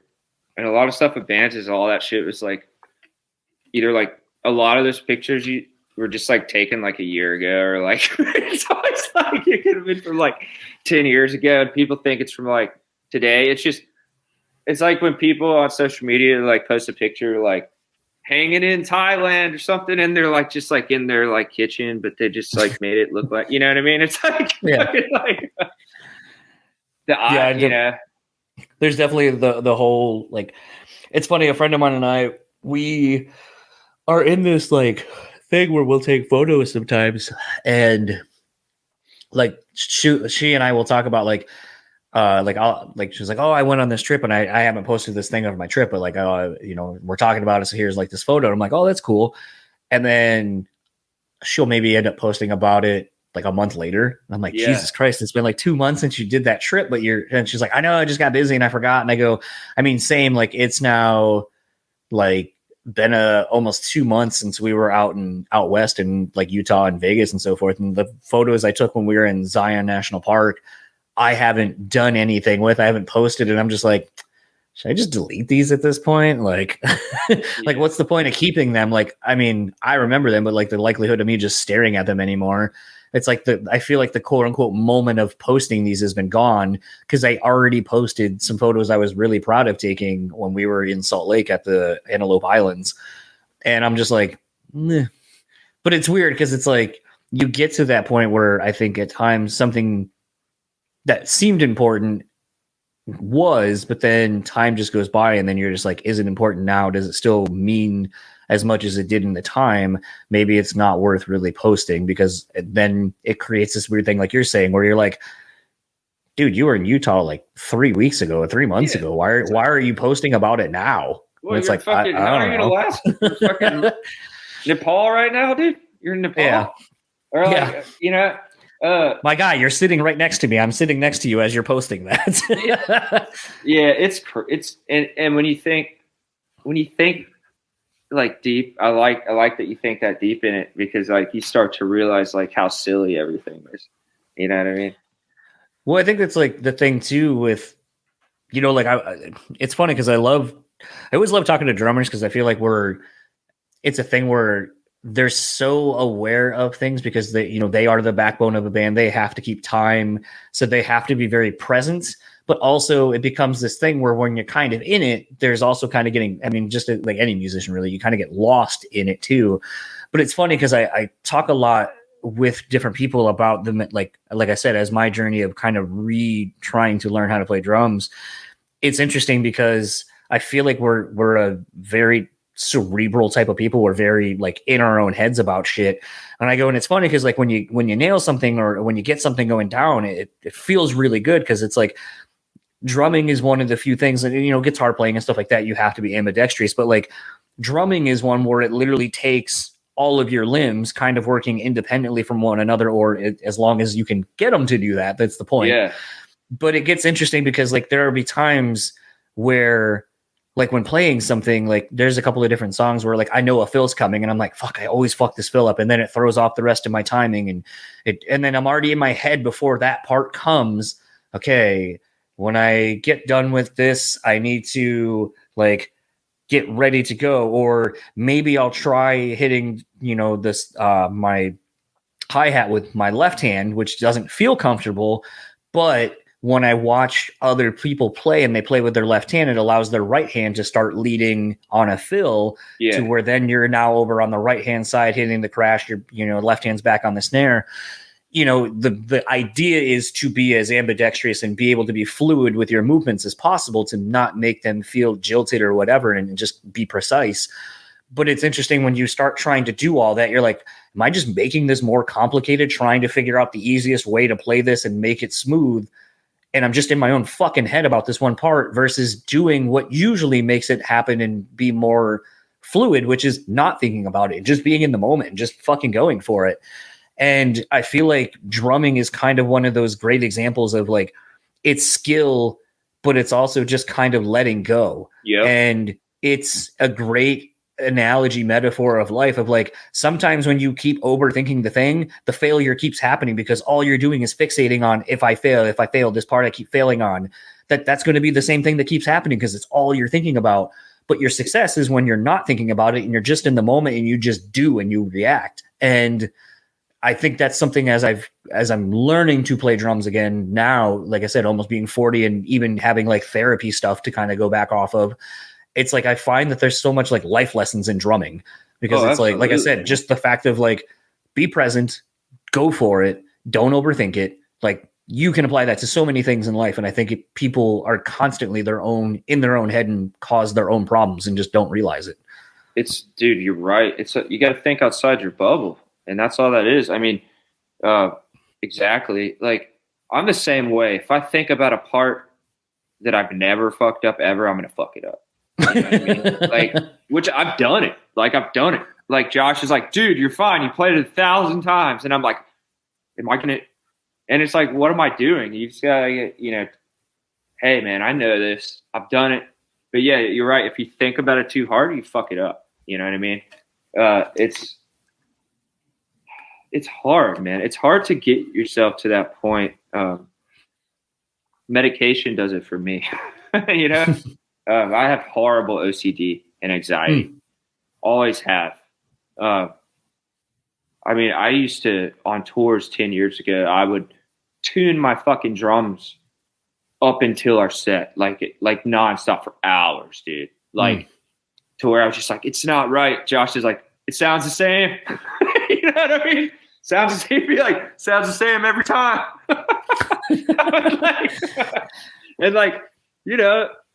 And it's all, I think a lot of that comes with time too. Like, you just got to say, fuck it, man. Whatever happens, happens. You know what I mean? Yeah.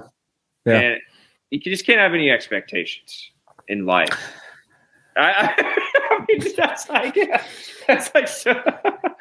so fucked to say, but like in a positive way. You know what I mean? I mean, it really is that simple. I mean, and that's the thing, like, kind of saying like my over-analyzing brain where I'll think something to death. I realize it's a thing where a lot of times I just got to get out of my own way and I got to just kind of let something be. And whatever is going to happen is going to happen. And I just kind of need to again, that was the thing for therapy for me. Like when we kind of got beyond what I thought I was going for and kind of getting to a more of a core of the issue, it was a lot of the like imposter syndrome, not feeling like I was good enough for the things that were the good experiences and things that have happened in my life. And then also trying to be so prepared that I'm thinking of problems and then trying to solve a problem that literally does not exist and probably never will. And it's funny because I remember after like I think the second or third session, two things happened that were kind of like big like triggers where I was like, oh shit, this is what therapy is all about. Yeah. And one was doing the podcast, and instead, like I used to write out full fucking like questions. I would essentially have a full conversation with somebody and write it all down. So, and then I would be like, okay, this question can't go here because that's weird because I didn't really set it up. So I would have like a full conversation in my head with a person, and then I would just stick to that, almost like a script. And part of me is like, it's nice to have that because it allows me to, kind of really focus on what I want to say and like, are these questions good? Because if I'm going to take the time to write them down, you're not going to write bullshit and then be like, you know what, that's good enough. I'm going to ask that. But I also realize that's not how real interactions are with people. You're not going to meet someone for the first time and be like, okay, I have 6 questions. Here we go. You're not going to have that. And then the adverse. So like when doing the podcast, I did it with this gentleman and we talked for like an hour and a half and just talked about some real shit. And I was just like, damn, like that's what it should be at all times. Like I should feel comfortable doing it after so many years of being able to just talk to someone and see where a conversation goes and letting it happen, because that's what it is. That's how people interact and communicate with each other. And then the second one was like a couple of days after that podcast episode, my car just like broke down in the middle of, here at downtown Grand Rapids, like on our busiest road on a Friday lunchtime. And I started like freaking out as one kind of would, but I was like, I caught myself going like, fuck, how much is this going to cost? What could it be? And, all these things that are reasonable thoughts to have in that moment. But I was like, all right, address what I can deal with right now. Okay, yep. I need to get a cop or someone behind me so someone doesn't just hit me because they're not paying attention. Then I need to call a tow truck. Then I need to probably call my wife to figure out either a ride wherever we're going. Actually, before that, I was like, I need to figure out where I'm sending the car to. Then I need to call my wife to come probably pick me up. And then I'll just deal with everything when I get more information. Yeah. And it was a thing where it's like I had the like 25 seconds of normal me mode of like, oh my God, everything sucks. And let's just solve and like think of all the worst things and try to solve them right now. Yeah. To then therapy brain kicking in and it goes, okay, let's figure out what I need to deal with right now. And to me, like, it's an invaluable thing. I constantly talk about therapy on this show, and just, I think it's invaluable when you learn how to deal with yourself, how to kind of get out of your own way. Oh yeah. And deal with things in real time. I was a kid, man. I've had to get, I encourage it, man. I feel like everyone needs it, whether they know it or not. You know what I mean? Yeah, definitely. It helped me the same way it helped you. Like, just like, I mean, I still struggle with it. I mean, but it's like, yeah, you're right. Fucking like car breaks down. Fucking, all right, this is what happened. Let's figure it out. I'll fucking just, it sucks, but I'll fucking worry about it later. I'll get it done and then be upset, Yeah. Or like, it's tough sometimes though, man. It's like that with instruments too, and bands, dude. I've seen so many bands like show up to a show and no one's there, and they're like, man, fuck this shit, dude. This is bullshit. And they're like on stage with their arms crossed, like saying, and you're like, man, you should not be doing this. You know what I mean? Like, you're like, if that's the way you are, man, you need to just like try to do something else. Yeah, do a different career, because like sometimes you can't win them all. And like that one dude or two dudes, that dude and his wife, they're here. They might have driven, you don't know how long to come to the show, or absolutely, they might have been waiting for it for months. And like, you don't fucking take that for granted, man. You know what I mean? So that's the way I feel. I think one of the biggest examples of that I saw where I was like, man, it even happens at this level. And just kind of, again, putting something into a perspective of where you're just like, huh. I remember going to see, we came back from a tubing trip with some friends, and then Filter and Fuel were playing in town at like a venue here that no longer exists, but it's like a 2200 cap room. And so we were like, oh shit, let's go. And there was maybe 100 people there. And I remember this dude during Fuel set, just like the singer Brett was talking about something. And then this drunk dude just like, play Shimmer. And he just, Brett just like stopped. He goes, dude, this is clearly a quality over quantity type show. So he goes, we'll get there. But like, you know, this is kind of a moment for everyone. Like clearly there's not a lot of people here, and we want to kind of make it as special for those that came. Yeah. That's awesome. And I just kind of love the fact that it's like he addressed that it's like, yeah, the attendance on this is less than desirable. But instead of us, like, we could have probably packed it up and just been like, fuck it, like, we're not playing to this. That Dude, it's like, yeah, man, like, it just showcased more who they were, and that they wanted to make all of us that were there, like, just have more of a personal experience. And I remember even like that with the Filter dudes, like when they were done, they're like, yeah, like there's not a lot of you guys here. So like, we're going to like just book it to the front area where merch is. And if you want something signed or whatever, like come fucking hang out with us. Exactly. That's the way to do it, man. That's why those bands are still doing it, you know? Yeah. I 100% there with you, man. It's because you never know, man. Like that person there, I mean, could have been like thinking about doing something stupid or something. And like they saw your show and like maybe it like helped them through it. You know what I mean? Or like, you know, I would be pissed if I went to see one of my favorite bands that acted that way. I'd be like, fuck this band. You know what I mean? Yeah. Like, yeah. I don't want to, I mean, there's different scenarios and situations, but like still, man, you play your heart out for the people there to see you. Because they have nothing to do with the promoters. They have nothing to do with the clubs. They have nothing to do with, you know, anything like that. They just want to see you play, man, you know? Yeah. So that's awesome. That's why I think the other thing too is perspective. I think at times, like, you know, there was a while ago, like at the height of this podcast, it's like, you know, I was pulling, and I always say I was pulling in, you know, almost 15 to 18,000 downloads a month. And it's like, now it's, you know, probably in like 3,000, maybe 4 on a good month, depending on who the guest is. They're guests, I should say. And it's a thing where it's like, for a while, I was like kind of really like getting like bummed out by it. I'm like, where the fuck did all these people go? And I remember having a friend of mine who does another podcast as well. He was like, well, even think about it like this. 100 people, let's say like 100 is the average of every episode. If you were to like go into your backyard right now and there's 100 people waiting to hear you talk, you'd be pretty fucking stoked seeing that. And I was like, well, yeah. And he was like, so like, just be happy anyone's there. Like when you started this, you didn't think anyone was probably going to listen to you. And I was like, yeah. No. Exactly, and he goes, so like, man. Just like, yeah, like, was it cool that you had like 18,000 people listening every month or 1,800 people listening every month? Like, sure. But like, that happens. It happens to bands. There are bands that like go from playing small like VFW halls to clubs to, in some cases, arenas and so forth.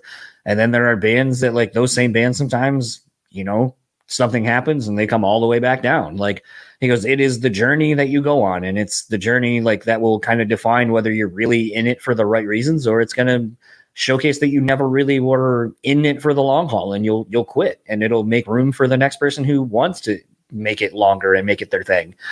And kind of really kind of put it in perspective. And it's like, now a lot of times, like it's almost amusing to a degree, because, you know, when I get like negative comments about something like on YouTube or whatever, like I'll see them. And like now, like the other day, someone commented on a video because I talked too long in the intro, and I was like, sorry I made you hit fast forward on something that cost you absolutely nothing. You clicked on it. I didn't make you.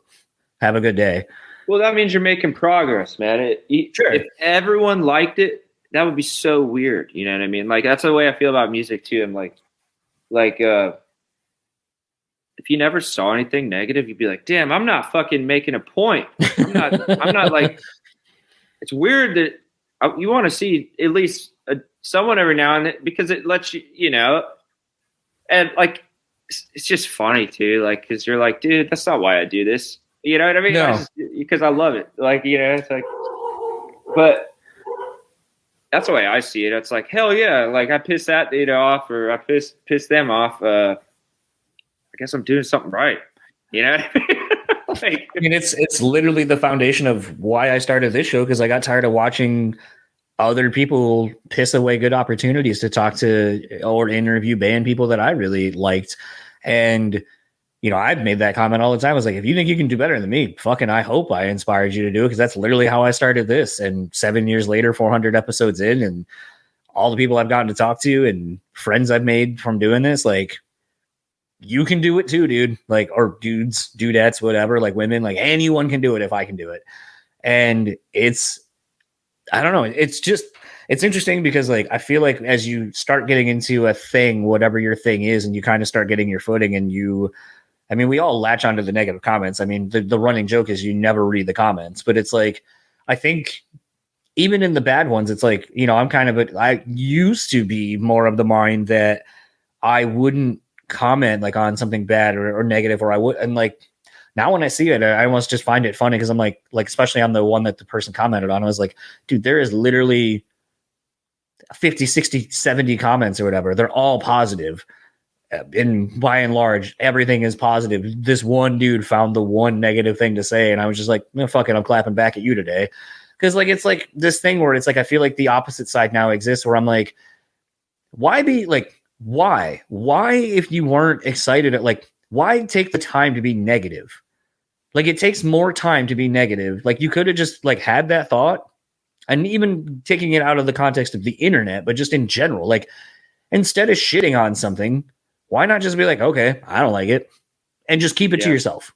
Like, you don't need to vocalize why you hate something, or why like you don't like it. If it's like, there's so many things, and I feel like that's unless it's like something like you got to stand up for. Sure, and like I see what you're saying, but I think like growing up when I did, it's like, if you don't like something, like, not everything has to be for you, first and foremost. So secondly, like, if there's something like, you know, like Lost, or I'm trying to think of like a popular show happening right now. I can't really think of anything. But you know, like when people are like, oh my God, are you watching this show? No.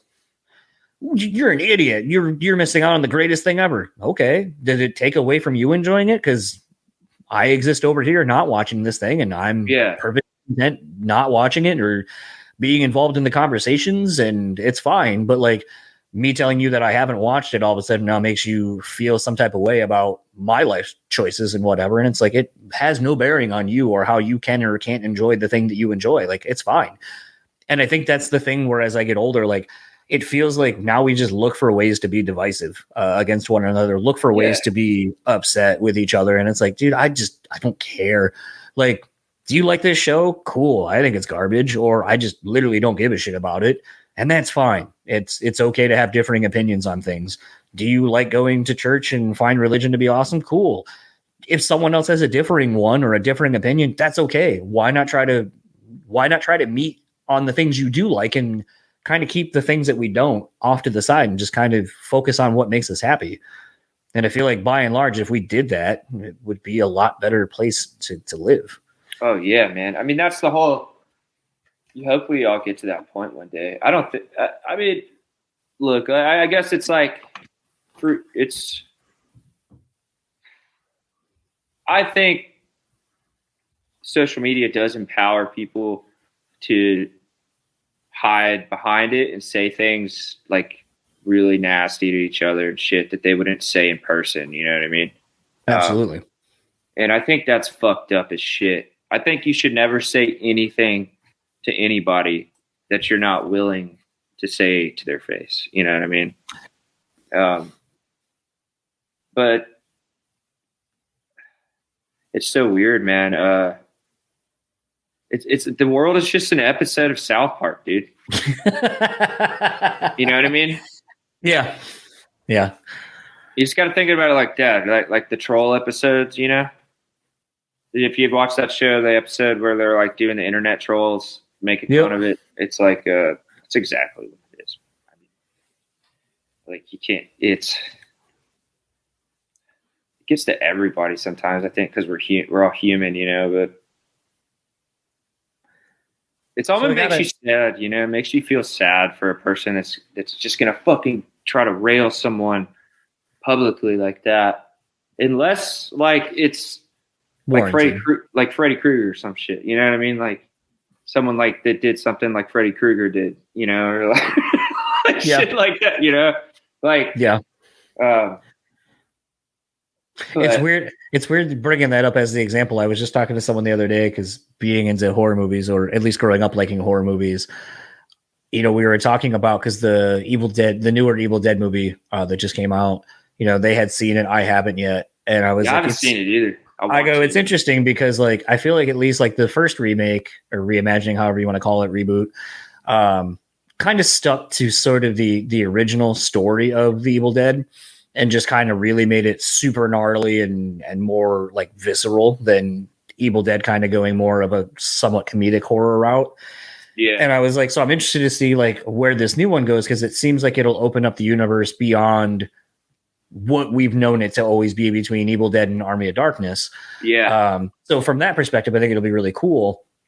And then as we were talking, and I go, and then they're like, oh, I hate all these remakes and so forth. And, you know, it's weird that you're seemingly so cool with it. And I go, well, I mean, if you're going to do it, like at least kind of make it different. Like we were saying earlier about cover songs, make it different enough. Like they've been doing that. And I go, like, it's funny to me, like with Friday or Nightmare on Elm Street, you know, the funny thing about that movie is like Freddy has become almost like lauded as like one of our favorite horror icons, like villains.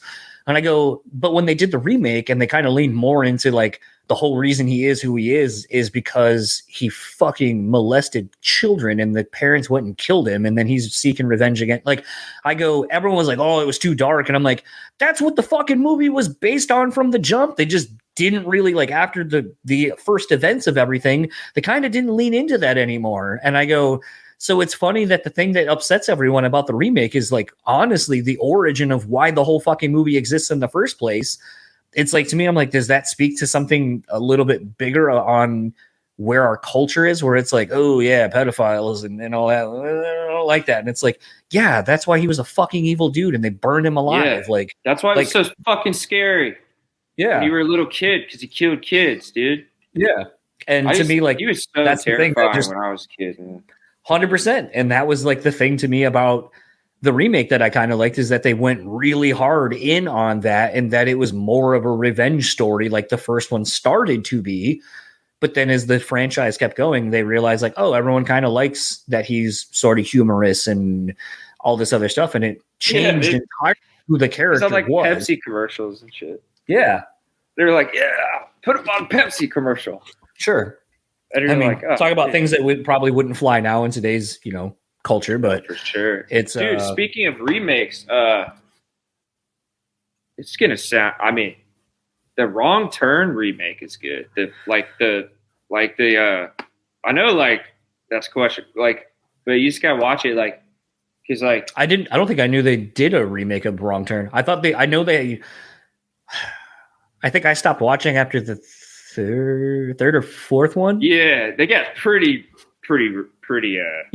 questionable. But like the new remake, like it's just solid, totally different, like solid hardcore shit. You know, like I was like, you know, because I just watch a ton of horror movies, just even if they're good or bad, I don't care. I like the effects. That's the whole thing, you know. So I take it you saw Terrifier too, then? I did, yeah. Which I don't see the appeal, man. I it's fucked up, but oh yeah, like gore isn't scary to me. You know, I'm like, it's definitely a certain era or like to me, it definitely reminds me of like the kind of that like late 70s, early 80s kind of style of old like B movie horror where it's like we don't really have much of a plot. It's just really horrible things happening to people. And like that's what we know is going to get people like, ooh, yeah, like it appeals to that demographic of people. It's almost like the trauma films back of like that same era of like Toxic Avenger and stuff where it's like it's funny but campy, and then it's just like horrible violence happening to people, and you're like, oh, all right. You're like, they're like, let's see how real we can make it look. And you're like, most people shouldn't ever have to see something like that. You know what I mean? But man, yeah. I appreciate the time that's put into making those effects, you know. But yeah, I like some gore. Like I like the Tom Savini type shit. You know what I mean? Okay. Yeah, like Dust Till Dawn and some stuff like that. Yeah, because it's like, it's cool, man. It's like you know, it's done right. And I like the old Dario Argento gore and shit, like to where it's like a lot of it's implied or you'll see it afterwards. You know what I mean? But that's the scariest shit is like when it's like it implied and you like see it after. You know, it's like like, well, I think that's why like movies like The Shining and stuff like that were kind of like more of like even if you go to like the movie The Cell, it's more of like a psychological thriller with tinges of like actual horror thrown in to me, like where it's like, and I feel like that was like a big thing growing up for me in the mid 90s, like Copycat with Sigourney Weaver and Harry Connick Jr. That's just like, fucked up. People don't know about that. It's slow moving. It doesn't seem very scary or anything like that. And then it's like when like the third act starts going, and then you realize like who the serial killer is, and like who's like there's real danger. All of a sudden now everything feels like way heightened, and it's like more scary because it's like, yo, this shit's real. Like these kind of things happen to people, and I think that's why like some of the more scariest movies, like something like Saw, that's why, like, you know, everyone always kind of shits that I still love the Saw franchise. And I'm like, because the thing never really was about the acting to me. And yeah, it's like over the top horror and some of the stuff isn't really believable. But I was like, the thing that like about it always that scared me the most is I'm like, people do get kidnapped. People do get tortured. There are people who are just fucked up and want to see like horrible things happen to people because they're just broken or whatever. And the part that's scary about it is, and spoilers, I guess, to at least the original set of Saw movies, is like it all started because of like this dude losing his wife because of like the healthcare system and shit like that. And it's like things like that happen to people where like they're down on their luck, something bad happens, and like corporations or whatever just don't give a fuck. And it's like that could be the thing that makes someone snap. Look at a movie like Falling Down, like with Michael Douglas. Yeah. It's like there are movies like that, and they're fucking Traffic, man. I fucking sure. And like that's the thing that when you watch movies like that, to me, I joke like, about that, dude. I'm like, I'm gonna pull a Michael Douglas. Scary. Yeah, because like it could happen. It does happen, and it's like that's when it gets scary to me. Is like there's not a whole lot really separating this from, especially in today's society now, where it's like there's not a whole lot separating this from being like low key, like not a work of fantasy, but a work of fiction. Yeah, I'm there with you. That's the scary, like. That's the scariest shit, man. Like that's why Cape Fear is so scary. Oh my god, when he bites that chick's like face. Oh yeah, and he's a creep. It's just like all this shit. It's like that kind of shit's scary, man. Like it's not really like realistic. I mean, it is like it is, but it isn't. But that movie High Tension or oh my god, I love that movie. The only thing that pissed me off, the ending. They had it for like it's like 90% amazing start to finish, and then the way it ends, I'm like, that's such lazy fucking storytelling. Yeah, that's. And then honestly, by the time it like when that happens, you're just like, dude, then most of this other shit couldn't have fucking happened. Like, there's just no physical way it could have happened. That's what I didn't like about it too. But up until then, I was like, holy! Like I remember I watched it by myself the first time, like. And I was like, all right, this was like not released here for a while because like they didn't want to put it out because it was so fucking violent in France or whatever, you know? Yep. So I was like, okay, cool. I'll watch it, see what the hype's all about. And it was intense as shit the first time I saw it. Like, and then, the ending. But I ended up like, I still have it, the copy. Oh, it's still probably one of my favorite like horror movies of the last like probably 20 years. but or I should say it's more of a thriller. That one's so scary up until the end because like it's could happen, you know. Yeah. Like I mean, not the like, but like the dude showing up at your house in the middle. I mean, that's what happened. That's what people. That shit's based off of. It's fucking terrifying. Like that kind of stuff. That's why like the Terrifier movie. I don't see. I think it's like really like I watched the first one too, like when it first came out. And the second one I liked more. Yeah, I think it had a better sense of identity of what it was. Yeah, but I think it's incredible. The effects are fucking incredible. But it's just not my cup of tea. Like it almost like after I watched it, I was like, "Fuck!" Now I can't eat anything red for like a month, or like, you know what I mean? I can't fucking eat anything that resembles anything I saw. Like, right. That's OCD too. Like when I was little kid, like I didn't eat ketchup for like fucking my whole life until like I was an adult because it just reminded me of blood. You know, I just always like, you know. So, dude, but as far as like gore movies, like I love the old like House by the Cemetery and shit, man. Like that kind of gore is awesome because it's like it's more like it's scarier because they don't show it you know what's happening, right? But, yeah, and you see it the aftermath, but you don't like. It's not like watching a snuff film or some shit. You know what I mean? I mean, some of those movies back then, especially like Last House on the Left, or you know, just things like that era of like mid to late 70s, like they kind of look like B horror movies, but like I'm really thinking of like Last House on the Left. Like I remember watching that because when I started getting into, and probably people listening to this are like, your dad had very questionable things that he let you watch as a child. Neither here nor there, but it's like it's kind of a thing where it's like, you know, it was always explained like this isn't real, these aren't real people, this isn't really happening, you know, this is for entertainment purposes and all that kind of stuff. And you know, if I ever was scared or whatever, we'd stop. Like I remember watching the first Terminator, and when he starts digging out his eyeball, I was like, no, I'm done. I can't watch. And so it was like, all right, like, you know, and for a while it took me a while to like get into some of those movies, but that one, like I remember that one just being like rough, like even watching it as it's still now like that original one, because it's like the rape scenes and stuff feel so real because like how shitty like the footage is of like how they filmed it just with the technology they didn't have, and just like it feels like a low key like someone just home video recorded the whole thing, and then it happened to cut it together, and just like, god damn, this thing just feels awful all from every aspect of it. That one's brutal, man. I watched. It's like one of those to me. It's like I saw it because it was one of the like horror movies that like was like a landmark. Like it's like you gotta see it. But I only watched it once. It's not like something I would go watch again. That's how I felt about that movie, Irreversible too. Like I don't think I've seen that one. Anything with violence against women, I hate, man. I don't think like I don't think it should be. You know, I don't think it should be. Like when people tell me like their favorite movie is Irreversible, I'm like, ugh. You know what I mean? Why, dude? What's wrong with you?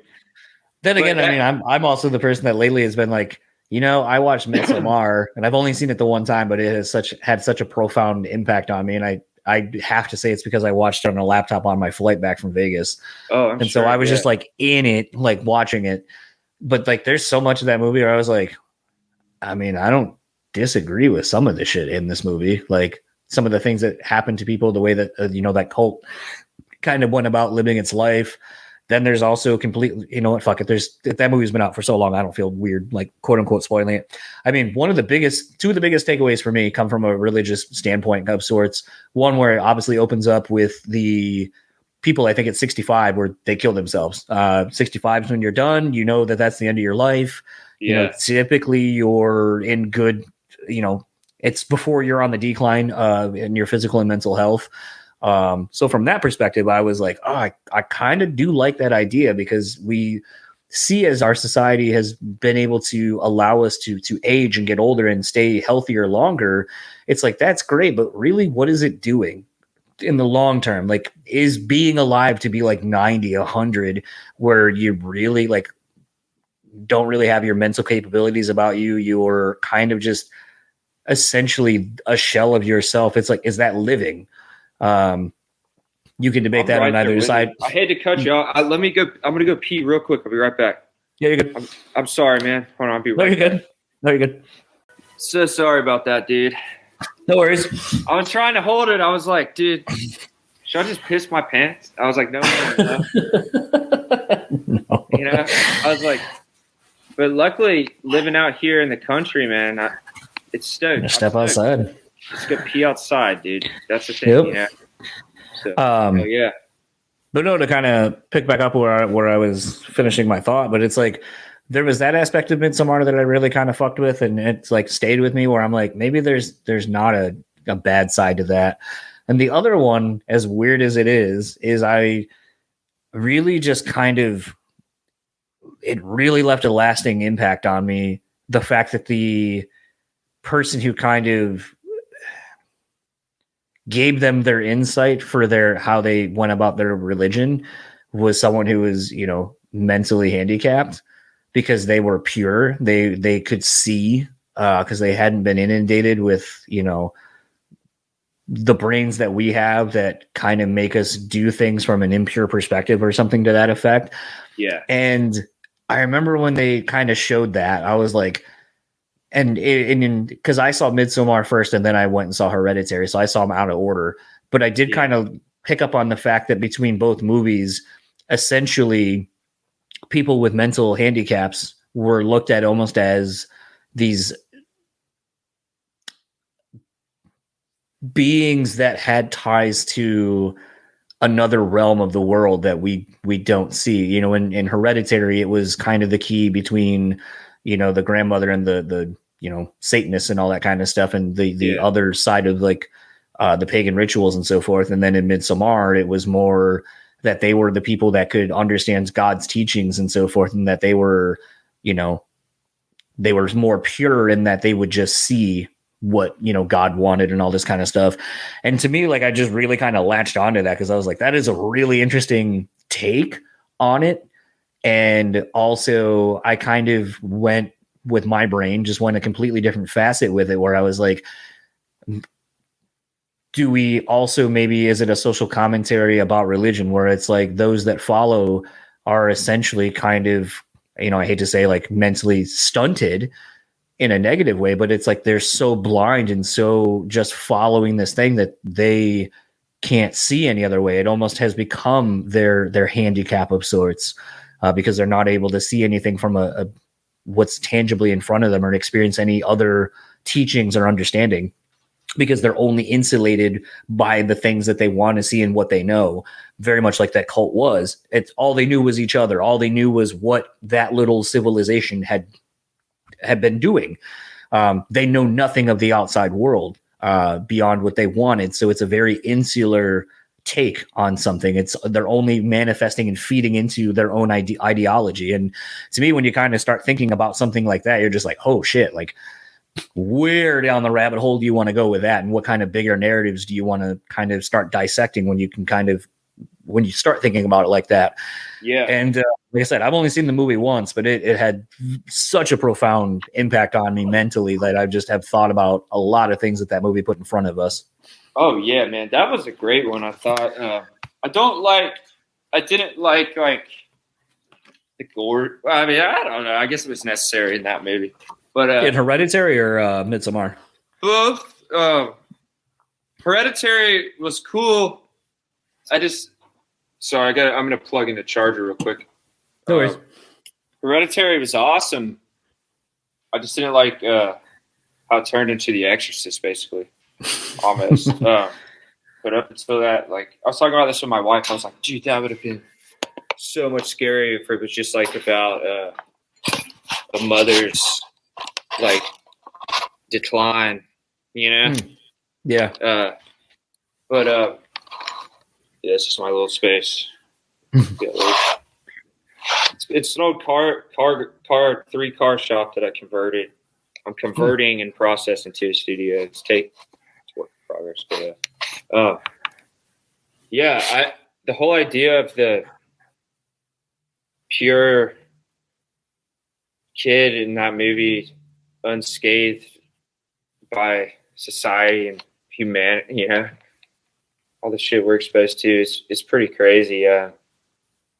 It's so similar to that Wrong Turn remake. There's like, Is it? yeah, it's like, that's why I thought the remake was cool. I won't give it away, but it's not like Mutants. You know what I mean? Okay. It's not like that kind of shit. It's like, concept's pretty fucking cool. I mean, it's still like, a bunch of 20-somethings getting slashed in a slasher movie, but they're not like mutants from the woods. It's like different. It's more thought out. It's pretty cool. I think that's I think that's what good horror did, though, is it kind of put a reflection on society. Yeah. So it's like the horrors were the horrors of man. Like, yeah, there were some tinges of, like one that I saw, kind of speaking to High Tension, for a while, like some of the best horror I had been seeing was coming from like over in like overseas, like in Italy or whatever. Oh yeah. Like a really good one for that was now I'm totally blanking because I was trying to think of where the movie was made from. I was talking about High Tension. It was this movie Record, and initially Record is what became Paranormal Activity, I believe. Maybe not Paranormal Activity. Or no, I'm sorry. I think maybe it was VHS and then it became Record. I don't know. Either way, I think the movie was called Record. And then there was like an American version that they made like after the fact. And one of the last iterations of the movie I saw, because it takes place kind of like in this abandoned warehouse, there's like, or abandoned building, and it's like found footage-y type of a movie. And this like doesn't spoil anything because like it's kind of the beginning of like what makes it kind of interesting. But like, I think it's in the second or third one, they end up going and you find that basically what they have found is almost like a portal into like an alternate realm of like hell, basically. Yeah. And it starts going into this like religious tinges of like things. Because as soon as you start mixing like horror with religion in any way, shape, or form, like As Above, So Below, like really did a pretty good job of that with what they were doing and how they incorporated the idea of like the water and things being flipped around and all that kind of stuff over in, what is it, Paris, where the tombs are down underneath or the catacombs. Yeah. I thought it was pretty interesting. Obviously, like The Exorcists, or even more to the point, the movie with Damien. Omen. Yeah. The first couple Omen movies are really fucking interesting. Like, to me, it's like when you start getting into that, like I said, a lot of it is almost, like I said, taking a mirror and kind of flipping a couple of things and pointing it back to societal or in these situations, like religious themes and ideologies and such. And it's just like, oh, that's scary because it's essentially people turning on each other. And bringing out the worst in it. And that's where the real horror is, and the real like shock and awe of like what people are willing and able to do to one another starts coming in. And when I think the medium is the most effective. But it's interesting because a lot of people just think that people like horror because it's blood and guts and all that. And it's like, for me, it's like I like it when it gets a lot more like mental and cerebral with same, man. What it's same. Like the Changeling and shit, man. Like, dude, George C. Wells up in that house getting, kind of going through it. And then turns out the house is haunted. Like, that kind of shit's awesome, man. Like, yeah, I'm right there with you, dude. It's gotta be, it's gotta make you think, man. That's why, like, I really, as far as like a newer horror movie goes that I thought was really well done, was, House Jack built. Oh, with CM Punk? No, it's with Matt Dillon when he's a serial killer. Oh, okay. I don't think I saw. Obviously, I haven't seen that one because I thought CM Punk was in it. I liked it up. Even though I didn't like the ending so much, I still thought it worked. Like, I thought that movie was well. You should check it out. It's rough. It's that Lars von Trier dude. So it's like gratuitous, but like I think it's his best movie, man. I mean, it's fucking weird. It's uncomfortable, man. It's freaky. You know what I mean? It's got a lot of cool. You said it was the house that Jack built. Yeah, the house that Jack built, and it's got a lot of cool cameos in it too, from like cool actors and actresses and stuff. Okay, Matt Dillon, all right. Yeah, I mean, at first I was like, Matt Dillon's playing not a like, dude, my mom would have fallen in love with, you know what I mean? Like, when I was a kid, or like Dally from The Outsiders is a serial, you know what I mean? But like, right. he's incredible in it. I thought it was awesome, man. Just kind of reading the synopsis of it. It seems pretty interesting. It's brutal, man. It's hardcore, but it's not like Terrifier 2 to where it's like you're watching, you know what I mean? Like, you know, well, it's no Midnight Train, or what was that? The Midnight Train, Meat Train, Midnight or something Meat like that. Train. Yeah, that was an interesting movie. I watched that fucking shit with the dude from The Hangover in it. Yeah, well, yeah. I watched it because it had Vinnie Jones in it, and I was like, all right, this could be cool. Also, if you want a good gore movie, I do like is that old Dario Argento movie Trauma. Did you ever see that? Yeah, there was like kind of that era of, I want to say it was like kind of mid to late 2000s, where like it almost seemed like if you were into any of those kind of movies, like all you were doing was like trying to outdo like your friends. Were like, have you seen this? And then it's like, this is the most fucked up thing. Like it's almost like the same journey that like most of my friends went on when we were getting into heavy music. It was like, this is the heaviest thing I have ever heard. Listen to this. Dude, that's what. And then that's all you're doing. You're just trying to show each other the most fucked up thing. Like I remember watching, like when I found Vulgar, like it's not a Kevin Smith movie, but it's part of his like it had like, I think it was like Brian O'Halloran and a lot of the people from Clerks were in it. And so when I went into it, I was expecting it to be somewhat kind of funny, because at that point I think Clerks and Mallrats were maybe Chasing Amy were the only two movies that were out. And I rented this movie from the local theater, or from the local like video store, and it was very uncomfortable. Not a whole lot of humor in it whatsoever. And I remember like feeling very weird about it. And then I was like, you know what? I'm going to make my friends watch this, because this is just fucked up and weird. And everyone I ever showed it to was like, yeah, I don't ever want to see that movie ever again. Like it just, no. I never saw that one. I remember hearing the same shit about it. I think that's why I didn't watch it, because at that time I was like, I don't know if I could take it. You know what I mean? Yeah. And then there was another time I went on like a major bum out day where I didn't know it, but because I had never seen Kids and I'd never seen Gummo Spun. And Spun was the other one. So that was my trilogy one day. And I was like, at the end of all of them, I was like, man, I just don't feel good. Kids is the best fucked up shit, dude. Yeah. Kids is great. That shit's hardcore. You gotta like take a shower after you watch that movie, man. It's like really I don't think it should have been made. No. You know what I mean? I don't think. Yeah. I like looking at it, like it has been one of the bigger controversies is like, how is this movie with such gratuitous like sex and drug use and all that? And it literally, like literally minors, like I don't think any of them were over the age of like 16 in real life. That it's one of those where you're like, how do you get away with making this? Like, how did this get pitched? And they're like, yeah, let's make that movie. Here's all your money.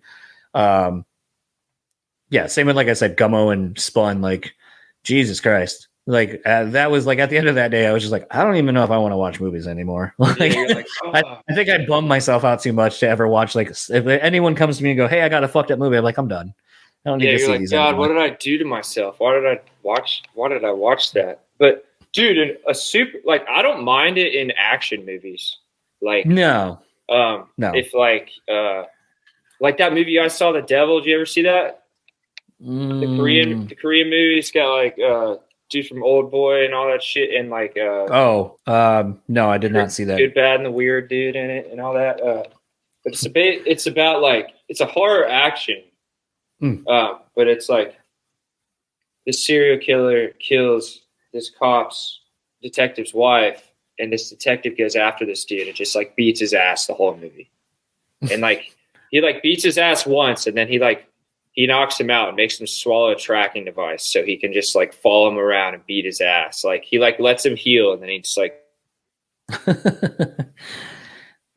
That sounds fun. Sounds like a throwback to like late 80s, early 90s action flicks. So that was my chat with Evan. Once again, want to thank him for taking so much time to bullshit with me for a while. Definitely got lost in the weeds there at the end on horror movies and just some things that some of these things make you think about when you take in different forms of art. And, you know, a lot of times I do think that while horror is usually can be a very campy, violent thing, I do think that there's a lot of social political commentary in a lot of them. I mean, I'm even thinking of something recently like The Purge. And it's funny because I think when the movie first came out, I remember people being like, yo, this is fucked up. Like, people just like get a night to kill and do whatever the violent thing that they want to do. But it's like when you watch the movie, you're like, but would it actually make people better? Like, would it make society better in some capacity? Me talking about Midsommar, I've only seen it the one time, but it has left a very profound, lasting impact on me with how I look about thinking about getting older and so forth. And some of the things that are talked about and discussed, shown even in that movie. And it's something that I enjoy discussing with people. But the other thing that was kind of funny, and apologies to Evan, we have been actually trying to have him come back on and just finish, at least like wrap up, like literally be like, hey, thanks for having me on, bye. But unfortunately, we just have been playing like DM tag basically, where it's like I had time, then he like doesn't see the message, and then we go back and forth. And honestly, sometimes I think like that's the other thing, like why it took so long to get this episode out, because I was waiting for Evan and I to be able to do another chat and get this, finished officially. But I also kind of love that it just kind of ends. And I think, at times that's how life is too. Like, it's not clean, it's not easy, it's not what you want it to be, and you just kind of got to deal with it. I think Evan and I will probably have another discussion some point down the road, and we'll probably get right back into where we left off. And that's the fun thing about doing a podcast. So I have really been struggling initially with putting out a quote unquote incomplete episode, but I'm like, it's over 2 hours. We covered a lot of ground. Like, I think it's totally fine to just have it end. So it is what it is. But again, if you'd like to pick up Royal Thunder's new album, it is out now, Rebuilding the Mountain. They are on tour right now with Royal Bliss and New Monarch. So go check them out on the rest of the dates. And I'm sure they're going to be touring heavily in support of this record. Go check out the band. Record's really great. Really dig it. And I really hope that the buzz that I feel like I've been seeing from a lot of people, I hope it manifests into success for these guys and gals. But going to start wrapping up this episode since the episode was so long. If you would like to keep up with Royal Thunder, you can find them on Facebook at Royal Thunder Music, Instagram at Royal Thunder, Twitter at Royal Thunder Atlanta. That'll be Royal Thunder ATL, if you don't know the acronym for Atlanta. Or there's in the show notes, I will have a link tree for all of the things Royal Thunder has, merch, tickets, etc., all the music videos.